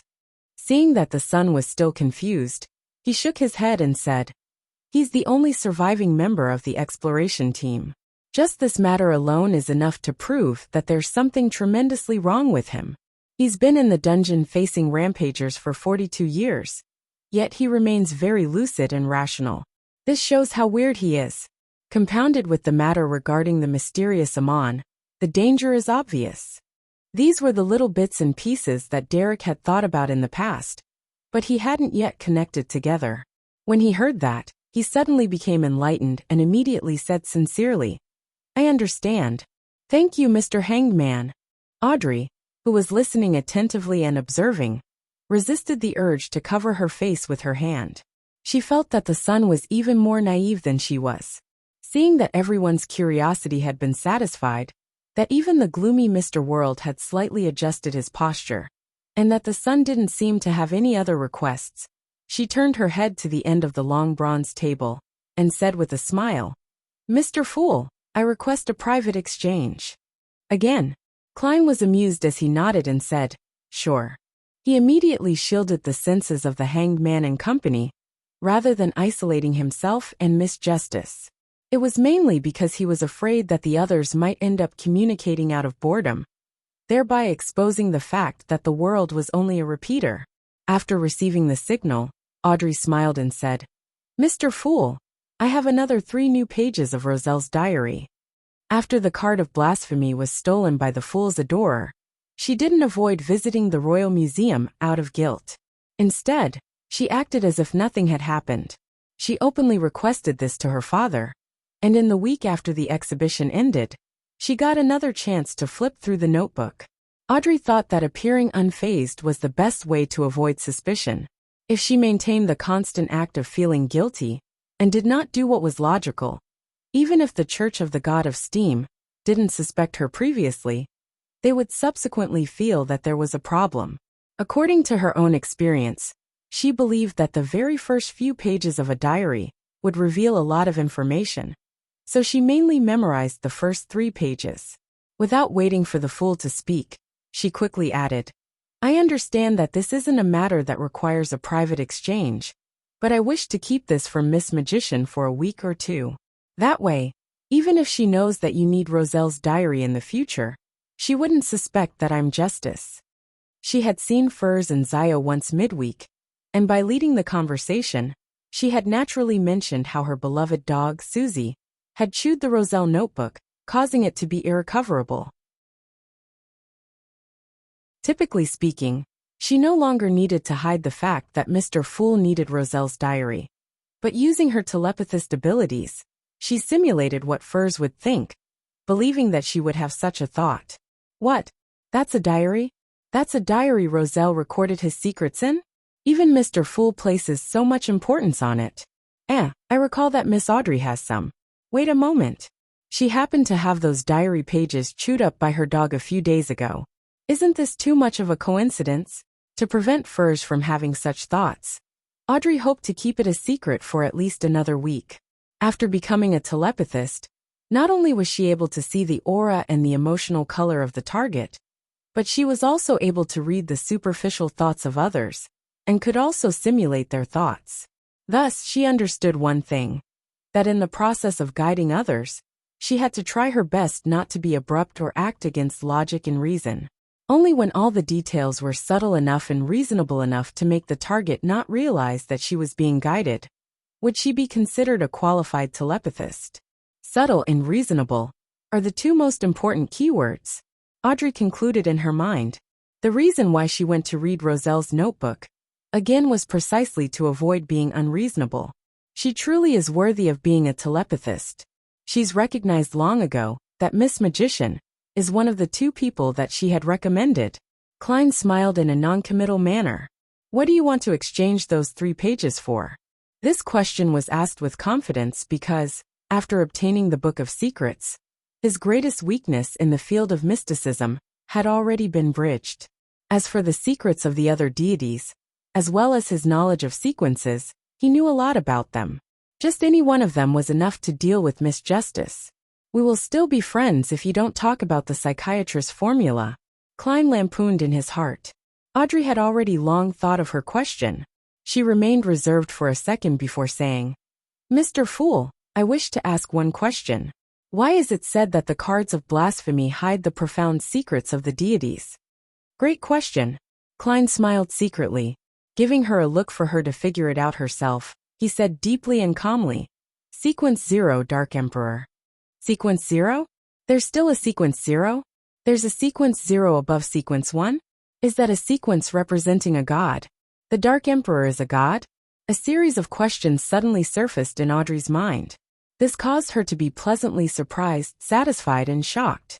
Restraining her agitation and unconcealable excitement, she took a deep breath and conjured the 3 pages of Roselle's diary. Klein took it, took a quick glance, and confirmed that this was not one of the ones he had seen before. February 23, 1143. I've transmigrated to this world for more than a week. I have to write something down and describe the things I have encountered, or I feel like I'll go crazy. Hee. If I write it in simplified Chinese, I'm sure that no one will be able to decipher it. This world uses alphabetical words.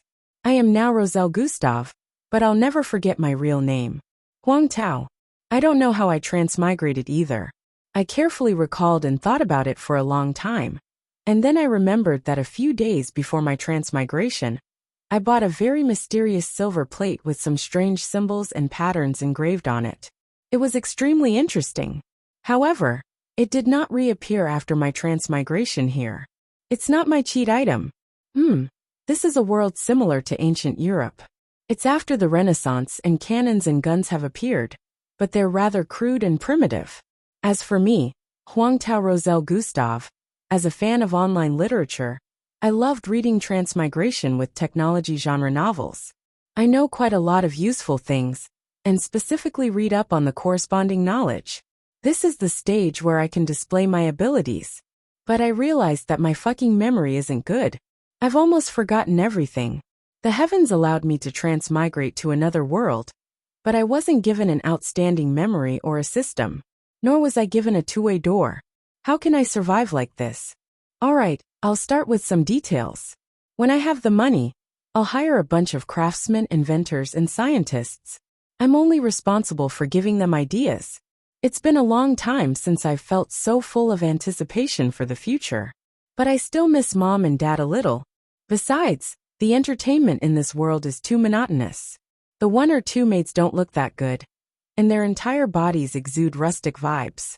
It makes me wish that Hongxiao goes completely bankrupt. I haven't finished reading Lin Gao's 500 Good-for-Nothings too, and there are so many beauties that are awaiting me on TikTok. The games, Kings of Glory and PUBG, are still waiting for me. Thinking about them makes me feel a little depressed. As Klein read, he nearly frowned.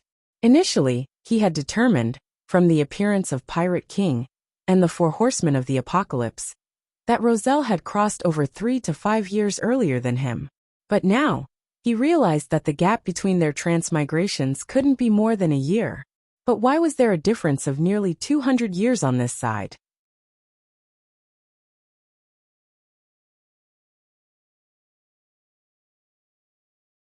Chapter 360. A difficult conundrum. Klein thought seriously for a while, and came up with all sorts of theories.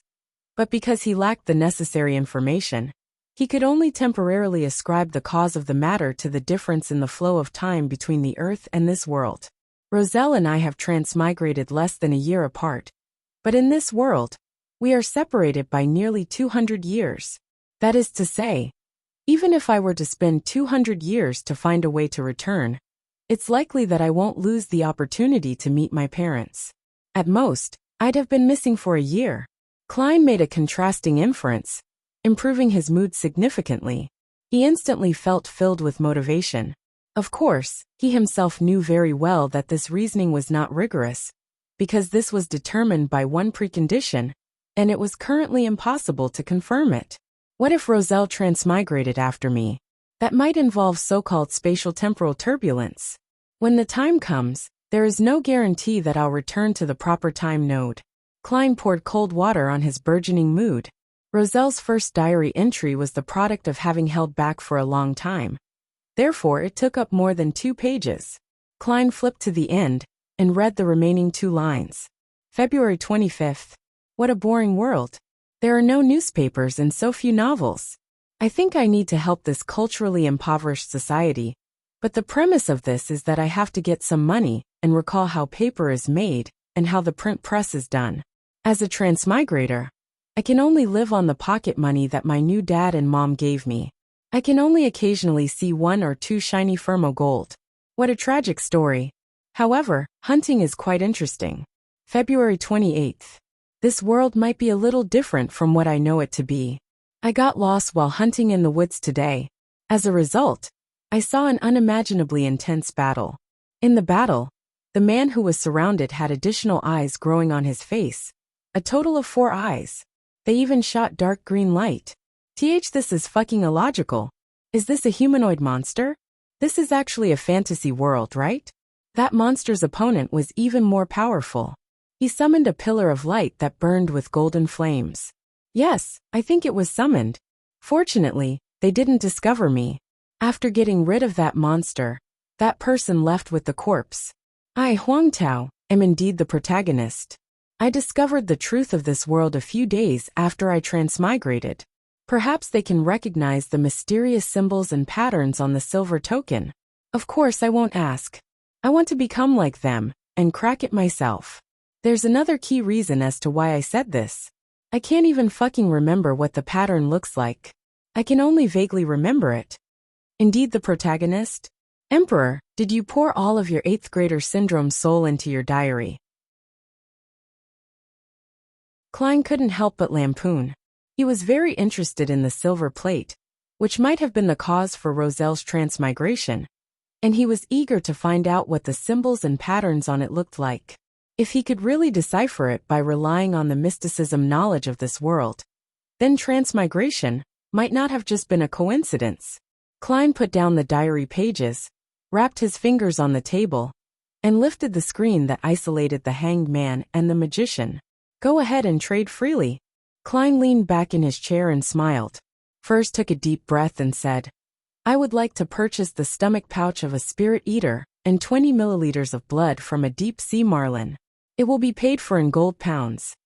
I still have 430 pounds. I can afford one, she silently encouraged herself. As for where the rest of the money would come from, she had no idea. This is one of the main reasons that prevent many beyonders from advancing. People cannot really attempt to spend beyond their means. If it wasn't for me having to become a trick master, to completely be rid of the influence of the full moon's ravings, I wouldn't even consider advancement once I gained rich beyonder means. I wouldn't even make contact with this circle. I'll write books, save up money, drink tea, and stroll the streets with Sayo. Once she's finished with that task, we can travel to different parts of the northern and southern continent. We don't have to be afraid of danger or accidents, and we can enjoy life. Furz's thoughts suddenly began to wander. Just when she thought that no one would respond, Alger said in a low voice, I saw the deep-sea marlin's blood at the recent gathering of the great pirates. But unfortunately, you've already missed it. You should have said so earlier. No, I'm mistaken. You hadn't joined the tarot club back then. Then what's the point of saying this? Showing off your experience? Furs curled her lips secretly but said in all seriousness, Mr. Hanged Man, please keep an eye out for me. I can accept a price between 300 and 400 pounds. Alger sneered. The sea is even vaster than the land. Pirates might not even meet each other in half a year. Even on the islands that they dispose of their loot, beyonder ingredients are seldom gathered. Only big cities like Backlund, Trier, St. Millum, and Fainapotter can have many ingredients gathered together. From your accent, you should be a Backlund citizen, or someone who has been living in Backlund for many years. You mean that I still need to rely on myself? Furs almost looked up at the high dome. At this point Derek said, I know roughly where a few spirit eaters are active, but I don't need the gold pounds you people talk about. Furs said with a fake smile. What do you want? The formula for the Solar High Priest potion. Audrey quickly answered inwardly. Derek thought seriously and said, the Solar High Priest potion formula. That's a sequence 7 formula, right? I've heard of it, but the formula for this sequence is at least 750 pounds. And if you're in a hurry to get it, it can be sold for more than 1,000 pounds. Furthermore, the stomach bag of a spirit eater and blood of a deep-sea marlin do not exceed 400 pounds each. They're only worth 300 pounds most of the time. Do you understand me? Furs tried to make it clear to the sun that this was not an equivalent transaction. Without hesitation, Derek replied, I can give you 2 or 3 of the spirit eater's stomach bags. As for the additional need for a deep-sea marlin, he didn't even consider it. He had never even seen the sea before. What can I do with the additional spirit eater's stomach bags? Roast them or fry them? To be honest, I have no idea when I'll be able to sell it. Most importantly, I'm unable to afford the formula for Solar High Priest. Furs forced a smile and said, I'll try searching. She thought of the masked eternal blazing sun believer at Mr. A's gathering who was good at purification. She thought of the band of light ring, and she believed that she could get a clue to the potion formula of Solar High Priest. But I don't have enough money. Furs thought for a moment, touched her face, looked around, and then asked with great sincerity. Everyone, Do you have any good ways of earning money? As soon as she finished her sentence, she realized that everyone had fallen into silence. Silence could be described by the soundless palace and the quiet gray fog. From the looks of it, everyone faces this conundrum. As for Mr. Fool, he doesn't need money. Furs wisely shut her mouth. Isn't the best way to make money be from owning farms, mines, plantations, factories, stocks, etc.? Oh, you can also go through the kingdom's bounty notices and complete them in accordance with the price and the period of time at a bearable level. Audrey knew that she didn't have any real experience in making money, so she could only respond with a few words in her heart, as if she was joking. Might I interest you in bicycle projects? Klein resisted the urge to manipulate the words of the world, which would expose his true identity. After waiting for a few seconds, he maintained an unfathomable posture, making the world gloomily and hoarsely say, "Help me keep a lookout for the thousand-faced hunter's mutated pituitary gland and blood, as well as a human skin shadow's characteristic and a deep-sea naga's hair." Although Klein only had 589 gold pounds left, he now had the beyonder characteristic of a werewolf and the biological poison bottle. Furthermore, he was considering to find an opportunity to turn the former into a mystical item and then sell one of them. In that case, that's more than enough to match the cost of Sequence 6 Beyonder ingredient. Therefore, he planned to have the members of the Tarot Club help him pay attention in advance so that he wouldn't miss them. All right. The son Derek answered first, but he made no promises. Compared to a spirit eater, human skin shadows and thousand-faced hunters aren't monsters that are easy to encounter. Thousand-faced hunter? I think I've seen a fossil of it, Justice thought as she replied. Yes, I'll confirm that after I return. That fossil was in Duke Negan's treasury. If it's already a fossil, its beyonder characteristic has probably long been taken away. Klein manipulated the world and nodded noncommittally. After a moment of silence, Alger said, "Help me keep an eye out on a person who was involved in the disappearance of the colonial slaves that was mentioned before. He calls himself Balin, a man with reddish-brown skin, and has the clear characteristics of a southerner, but someone has overheard him speak in a Backland accent. The third tooth on his left is missing, but it could very well have been replaced. In addition, there's nothing special about him, and his height is also quite average. If you can find traces of him, there will be no problem with the reward at all, with it being at least 100 pounds, or something of equal value. Even divination can't be completed with such a description, let alone carrying out a search for the person in the real world." Klein looked around and said, "Continue with your free exchange." At the end of the tarot gathering, Derek returned to the real world and found himself in the dark, cramped room. He sat on the ground cautiously for a few seconds, but he didn't discover any unusual changes. He was finally able to let out a sigh of relief, remembering that Mr. Hanged Man had advised him to talk more with the former exploratory team's captain. Derek walked over to the corresponding metal wall, bent his fingers and tapped on it. Tack, tack. He completed his signal, but there was no response even after a long time. Did he fall asleep? Or was he taken to the 6-member council? Derek wondered while looking at the dull metal wall. At this moment, an elderly and fleeting voice came from the bed behind him.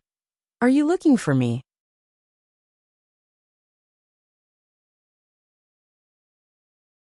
Chapter 361. Translucent Worm, Are You Looking for Me? The moment the voice entered his ears, Derek froze. His skin tensed up, and his hair stood on end. Why is he behind me? Why is he in my room? What happened to the seal? What about the effects of the mystical items? His forehead dripped with cold sweat, and he subconsciously wanted to turn around to take a look. But his instincts stopped him from doing so. This instinct originated from the teachings of the City of Silver's general knowledge of monsters lessons, and the strange scene he had experienced after joining the patrolling teams. When someone is speaking behind you, don't turn around in a hurry. Derek raised his hands and clenched them into fists in front of his chest. Then slowly, he turned around, bit by bit. The room was shrouded in darkness, making it impossible to see anything. However, there was a tint of golden light that was expanding in his two eyes. transforming into what seemed like two miniature suns.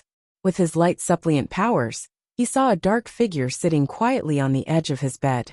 The dark figure rapidly turned clear, revealing a head that had been split in half.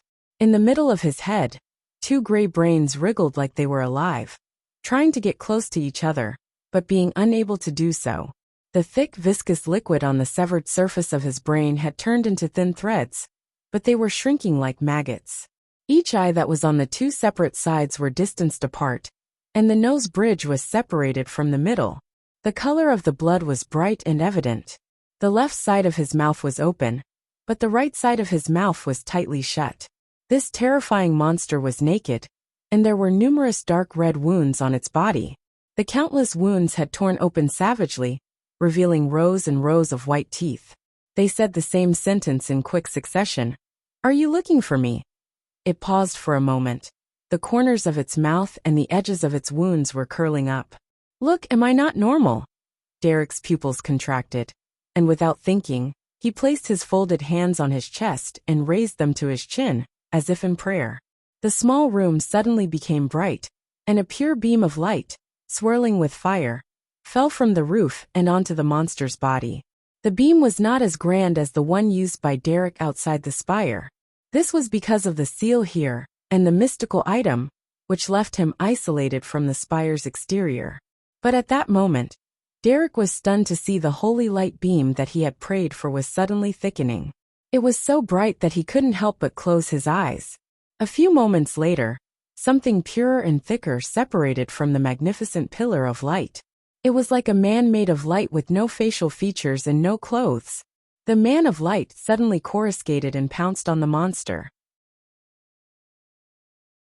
All the mouths on the monster suddenly opened, as if it was letting out a blood-curdling screech.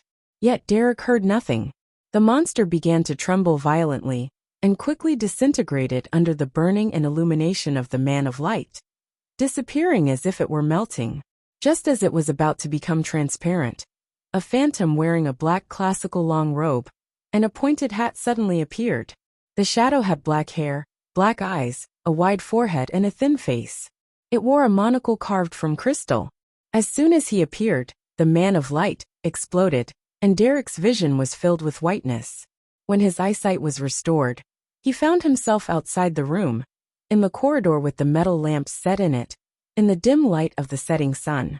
He tilted his head blankly and looked into the room. He saw a tall, muscular figure in dark trousers and a brown coat. In front of this figure was the bed which Derek had been sleeping in. Dawn-like rays of light condensed onto a white leg bone, turning it into a pure white sharp sword. Next to the straight sword lay a translucent worm. It was only the length of a thumb, and its slimness was almost that of a child's finger. One ring after another, of completely transparent colors, divided it into many sections. It was a fleeting scene, and without specially counting the number of rings, he had a vague feeling that there were about 10 of them. The tall figure which had its back facing him reached out his hand to pick up the strange translucent worm. As he turned around, he sighed. It was close. At that moment, Derek finally saw the face of the tall figure. His hair was grizzled, unkempt, and rather disheveled. He had deep wrinkles around his cheeks, but there were no wrinkles at the corners of his eyes. Some old scars, that were either deep or twisted, remained on his cheeks.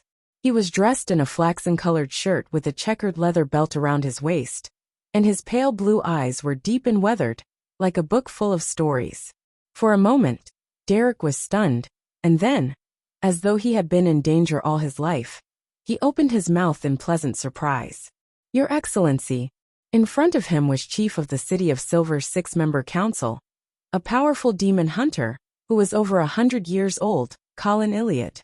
Colin nodded slightly and said, "We always knew that he had a problem, but in order to find out what kind of ulterior motives the man named Amon had, we intentionally didn't eliminate him directly, and we instead locked him at the bottom of the spire, sealed under the influence of mystical items, and we often let beyonders, who only have symptoms of losing control, live next to him and talk to him. We wanted to see if we could induce some abnormal changes in him, in order to learn the information we wanted to know. Unfortunately, He had been very normal until today, way too normal.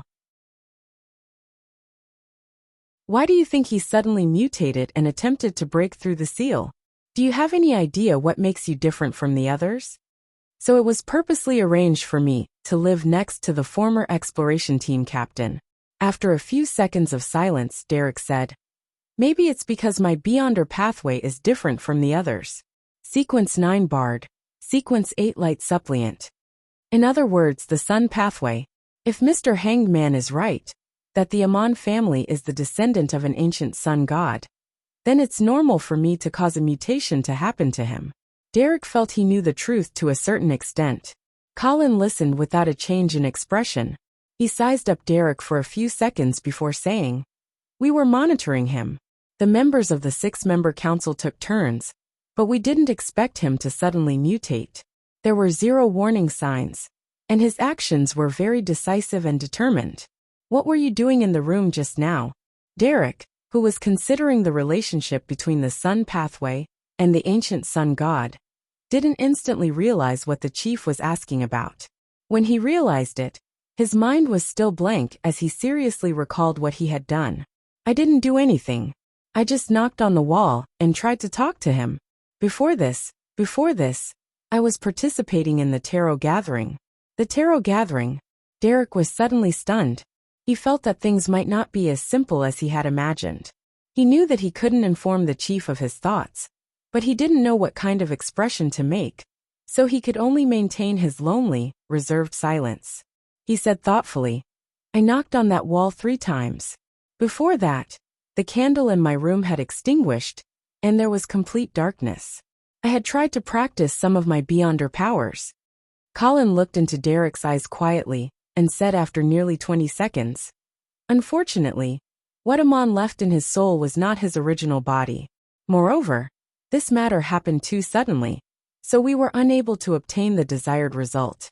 Before his mutation, did you sense anything amiss? No. Derek shook his head with conviction. Colin's eyes suddenly flashed with 2 complex, dark green symbols, and he reflected Derek's body in them. After nearly 10 seconds of silence, the City of Silver's chief closed his eyes and said, your condition has stabilized. You don't need any more treatment, so you can go back now. Derek was startled. All right.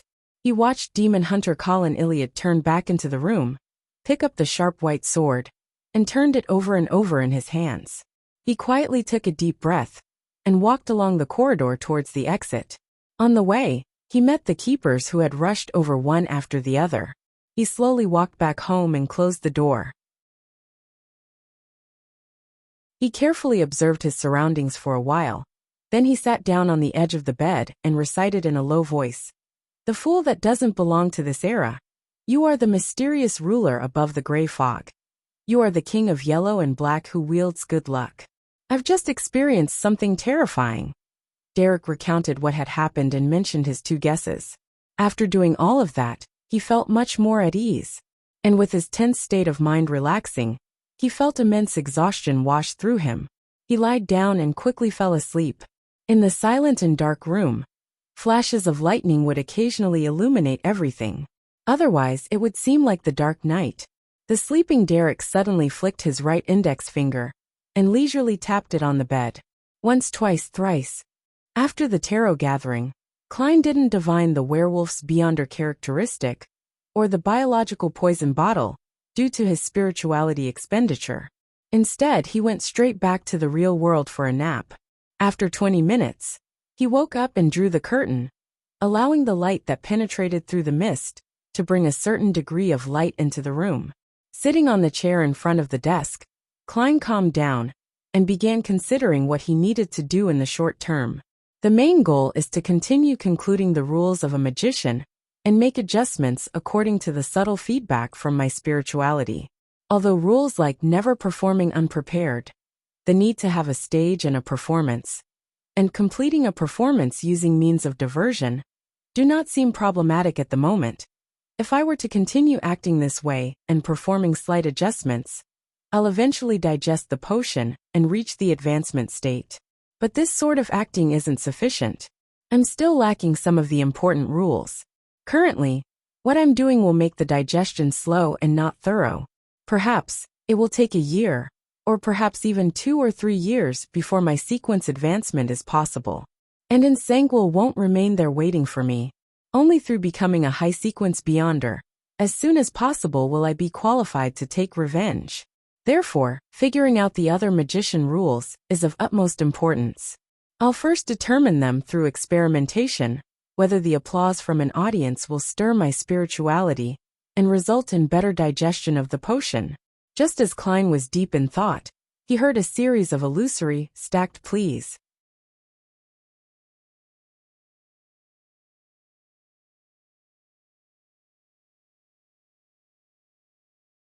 Chapter 362. The Secret Deed Ritual. A male voice? Is it Mr. Hanged Man or Little Sun? Klein looked out the window at the gloomy sky, got up, went into the bathroom next door. He locked the door, took 4 steps counterclockwise, and arrived above the gray fog. Within that mysterious space a towering, ancient palace quietly stood. The illusory male voice echoed in a stacked, continuous manner. Klein glanced at it, and confirmed that the prayer was from Little Sunday. He sat in the fool's seat and stretched out his right hand, emanating his spirituality to touch the corresponding crimson star. Suddenly, the voice became clear and layered, and Klein quickly figured out what the sun was talking about. The former captain of the exploration team, who had seen Amon, suddenly lost control and strangely penetrated through the seal, arriving at his room. Fortunately, the City of Silver took this matter seriously and had been constantly prepared for it. Otherwise, it would have led to a tragedy. The Sun believes that it's impossible, that there was no reason for the man's loss of control. He came up with 2 possibilities. One was that his own Beyonder pathway met the requirements of being the ancient sun god's descendant, and the other possibility was that the man might have sensed the tarot gathering and Mr. Fool's secret pull. If it were the former, he wouldn't have waited until today, and waited until the end of the tarot gathering before losing control. The latter reason has a greater probability. This is the first time I've encountered someone who can sense the matters regarding the gray fog. That Amon is very scary. It's no wonder their family was known as the blasphemers during the 4th epoch. Even their last names are taboo. Klein subconsciously looked at the crimson star and the corresponding supplicant. He carefully observed the blurry image of Little Sun to see if there was anything abnormal with him. Klein believed that Amon wouldn't be so easily eliminated, even if it was as the chief of the City of Silver had said, that his body wasn't his main body. It didn't make it any easier to eliminate him. The only possibility is that the powerhouses in the City of Silver have been using mystical items to monitor him. But is that even possible? When he decided to let the former leader of the exploration team lose control and silently penetrate through the seal, he definitely had a plan in place. In the midst of his thoughts, Klein's eyes suddenly froze as he looked at the prayer scene. Entwined on the indistinct body of the sun was a translucent and illusory figure. He had hands and feet, but he was like a python, twisting around the sun while his head rested behind the sun's head. In the blurred image, he was wearing a black classical robe, a pointed hat, and a crystal monocle. The sun didn't notice any of this. Klein almost drew a cold gasp, shocked at the strange means that were available to that entity. He vaguely understood the other party's intention. By residing in the spirit body of the sun, he is waiting for the next tarot gathering, allowing him to sneak above the gray fog, like a virus or a Trojan horse. When that happens, my control over this mysterious space might be snatched away. He's truly a blasphemer. Fortunately, Little Sun is rather naive and straightforward, so he immediately reported this to me. Through the corresponding crimson stars and the power of the gray fog, I was able to discover his peculiar state. Klein drew a breath and tried to calm himself. At that moment he had to respond. He had to quickly think of a way to get Amon out of the sun, or temporarily expel the sun out of the tarot gathering. Looking at himself, from his beyonder powers of magician, clown, and seer, to Azek's copper whistle, the Dark Emperor card, the all-black eye, the sun brooch, the biological poison bottle, and so on, Klein couldn't find a way to deal with Amon. Amon's sequence is definitely above sequence 4. And the means available to him must be sufficiently strange. To be able to escape from the City of Silver's mystical artifacts and powerful demon hunters, it means that he isn't something which can be easily eliminated with ordinary objects or powers. After thinking for a moment and looking around, Klein discovered there was only one possibility of eliminating Amon: the gray fog, this mysterious space. I have to think of a way to pry its power away. The sacrifice and bestowment ritual from before are examples. With this train of thought, Klein turned his gaze to the Book of Secrets. This mysticism book, which originated from the ancient shaman King Klarman, recorded many mysterious rituals that required help from the primitive moon. Klein, who had been reading it before, vaguely remembered that a few of them were suitable for such a scenario. Of course, it was unknown what changes he would have to make after directing it towards the Fool. He could only keep his hopes up and try his best. As Klein flipped through the book, his eyes stopped at a ritual: Blood Moon Sacrifice. This ritualistic magic was clearly different from the simple ones that Klein had learned before, and it used the element of a secret deed. The process was to use a material rich in spirituality, preferably the blood of a beyonder, to write the honorable name of the target of the secret deed on an animal hide, and to draw the corresponding symbols and magic labels. If necessary, the specific circumstances of a given time and place also had to be taken into account. When this was done, the ritual host would set up the altar, pick up the piece of hide, and repeat the honorable name, letting their spirituality to seep into the hide, gradually spreading it out, little by little, to form a hidden bond with the corresponding great being, and obtaining the corresponding spiritual experience or help. The final outcome of this ritual was unknown. It all depended on what the hidden or great being bestowed, or rather, according to one's characteristics, the knowledge and power one could gain through that secret bond were also different. This kind of rather vague and subjective ritual gave Klein enough freedom to modify and manipulate it. If he had assumed the stance of forcefully eliminating Amon from the beginning, then Amon would have certainly resisted and created a dangerous accident. If the target of the secret deed were the true creator or the hidden sage, it's normal for the ritual to end in madness. Klein mumbled as he conjured a pen and paper and began to modify the Blood Moon Sacrifice to turn it into a secret deed ritual that belonged to the Fool. First, he replaced the honorable name with the 3 sentences of King of Yellow and Black. Then he replaced the symbolic symbol with the one behind the seat of the Fool. It was a unique symbol made up of a part of the hidden pupilless eye and the contorted lines. The third was to design the corresponding magic label according to the symbols and his mysticism knowledge. This was the most difficult step. Any mistakes would cause the entire ritual to produce unpredictable developments. Lastly, he had to modify the layout of the altar to make it closer to the Fool and to the King of Yellow and Black. After busying himself for quite a while, Klein had a new secret deed ritual, but he was unsure if it would work. He examined it over and over again, and after confirming that there were no mistakes, he emanated his spirituality and heavily replied to Little Sun, "I'm aware. I have something to task you with. Let's see if this ritual works." The son Derek suddenly woke up from his dreamless slumber. Before his eyes were the boundless gray fog and the lofty Fool. His ears echoed with bits of illusory and distant words. He knew that Mr. Fool would occasionally ask the members of the Tarot Club to make small attempts as if to verify something. He wasn't surprised by this, and he immediately sat up and began to search for a monster hide, exotic herbs, and other objects. As for the spiritual materials described in the ceremony, Derek didn't waste time heading to the spire or the underground market to buy them. He picked up the axe of Hurricane and sliced a tiny wound in his arm. Silently, he used his own blood as ink, and he wrote the name of the Fool and its corresponding symbols and magic labels on the pitted monster hide. After a while, he put down the quill that was stained with blood. He saw many mysterious symbols on the hide, and the colors were bright red and had an indescribable hint of demonic dealings. After dealing with the wound on his arm, the pale-faced Derek quickly finished setting up the altar. He picked up the blood-red word and all kinds of terrifying symbols from the hide and held it tightly in his hand.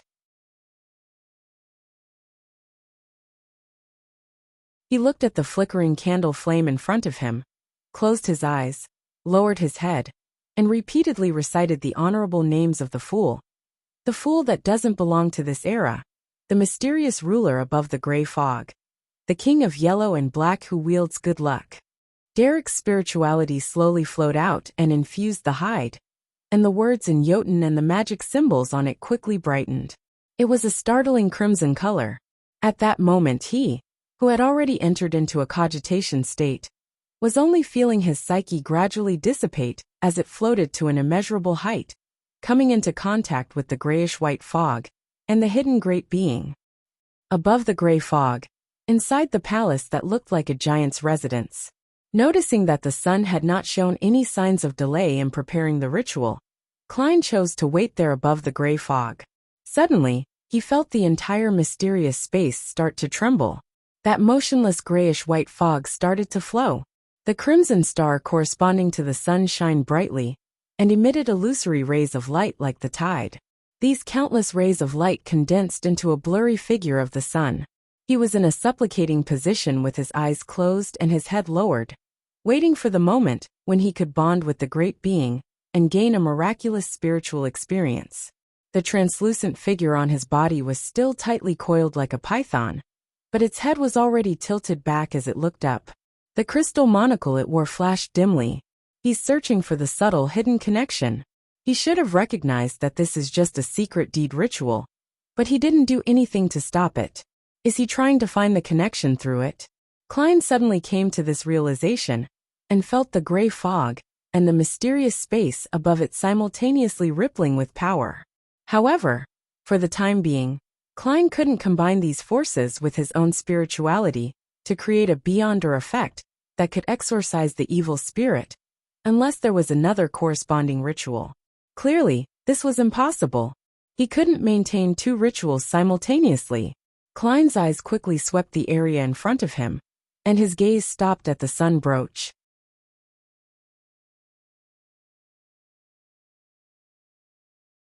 Chapter 363.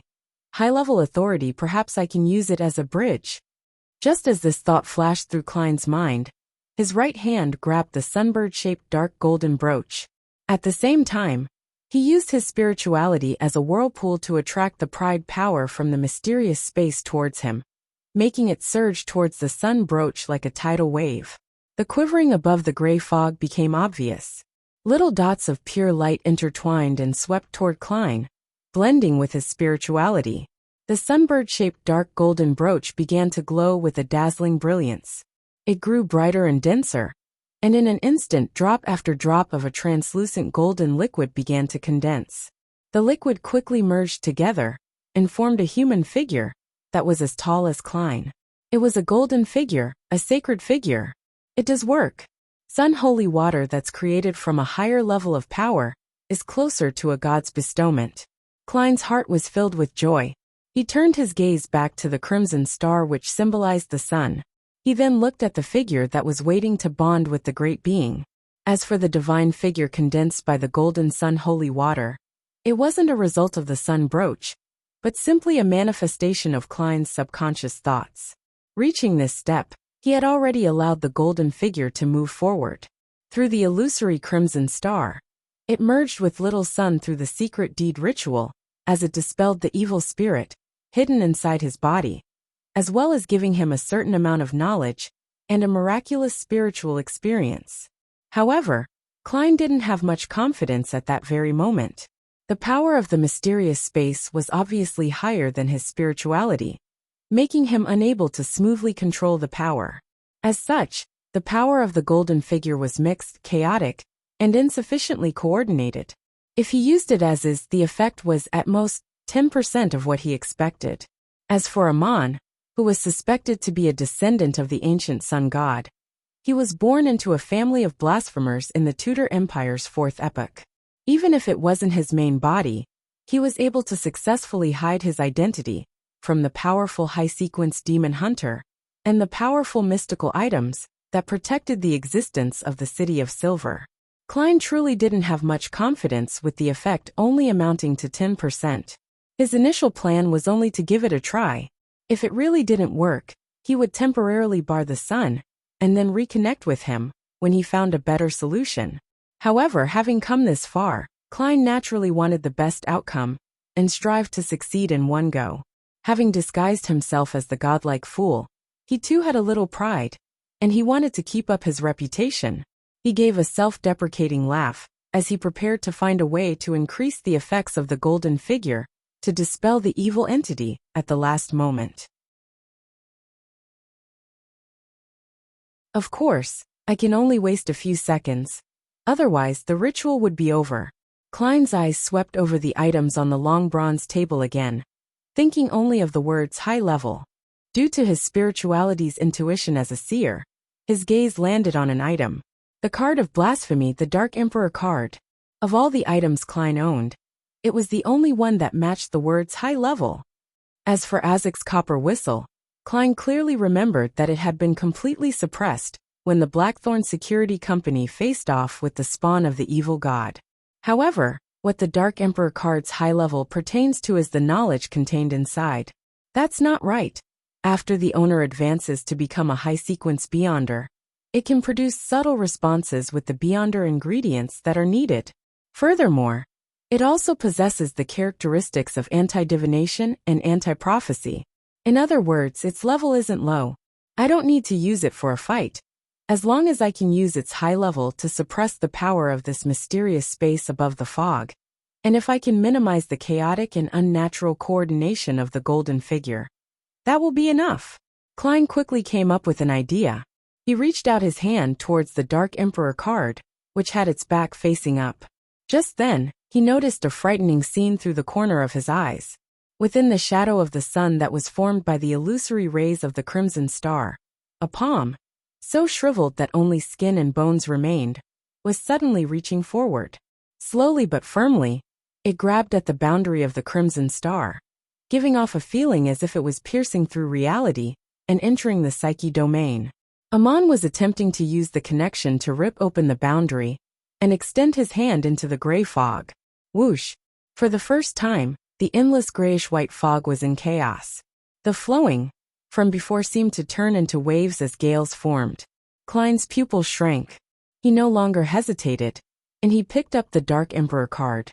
As soon as he held this item in his hand, he immediately felt that his spirituality was no longer subdued by the power of the mysterious space. Suddenly, the golden figure became abnormally tall, and on its back, it grew pairs of enormous pitch-black wings. There were a total of 12 pairs. On each pair of wings, there were dark and bright feathers engraved with many mysterious symbols. The contrast between gold and black was stark, and the huge figure, driven by Klein, spread its wings to cover the vast dome of the towering palace. Without a sound, the sacred yet corrupted figure of light and darkness flashed over, overlapping with the manifestation of little sun that was formed by the crimson star. The light and shadows intersected, and a fierce wind blew in all directions. The palm that was so shriveled that it didn't have any flesh, to the point of only having skin and bones left, shrank backward uncontrollably, but it also firmly refused to retreat. It was like a man falling off a cliff who had extended his hand to grab a bulge, unwilling to let go regardless of what happened. Whoosh! In the midst of the illusory and chaotic sounds, light and darkness completely erupted. The shriveled hand finally lost its support, and it plummeted, constantly disintegrating and disappearing as it did. After a few seconds, the gray fog and the mysterious space above it returned to its previous tranquility, as if no one had stepped inside for thousands of years. Klein focused again, and saw that the blurry figure of Little Sun was no longer entangled with the twisted and incorporeal entity. Phew! Unable to stop himself, he heaved a sigh of relief. Then, he conjured the contrasting image from before, and threw them at the manifested figure of Little Sun in the crimson rays of light, allowing him to fully comprehend them. In the Berg household in the City of Silver, Derek felt both awake and adrift at the same time. It was as if he could see shadows of ineffable shapes, different colors of light that contained endless knowledge, and a majestic, tall, golden figure looking down upon everything. This figure stood beside Mr. Fool in the thick gray fog, with 12 pairs of huge, dark, mysterious wings on his back. Not only did his body and mind become warm and pure, but he also seemed to understand what was called sunlight. He had even figured out holy water creation, as well as the knowledge to exorcise evil spirits. It also contained images he couldn't understand, such as a towering, hidden pyramidal mausoleum.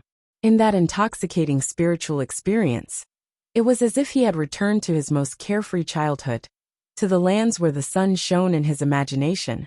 And it was only when everything was gone, and the simple furnishings of his room came into view, that he snapped back to his senses. Is this the secret deed ritual as referenced in textbooks? For more than 2,000 years, no one in the City of Silver has succeeded before.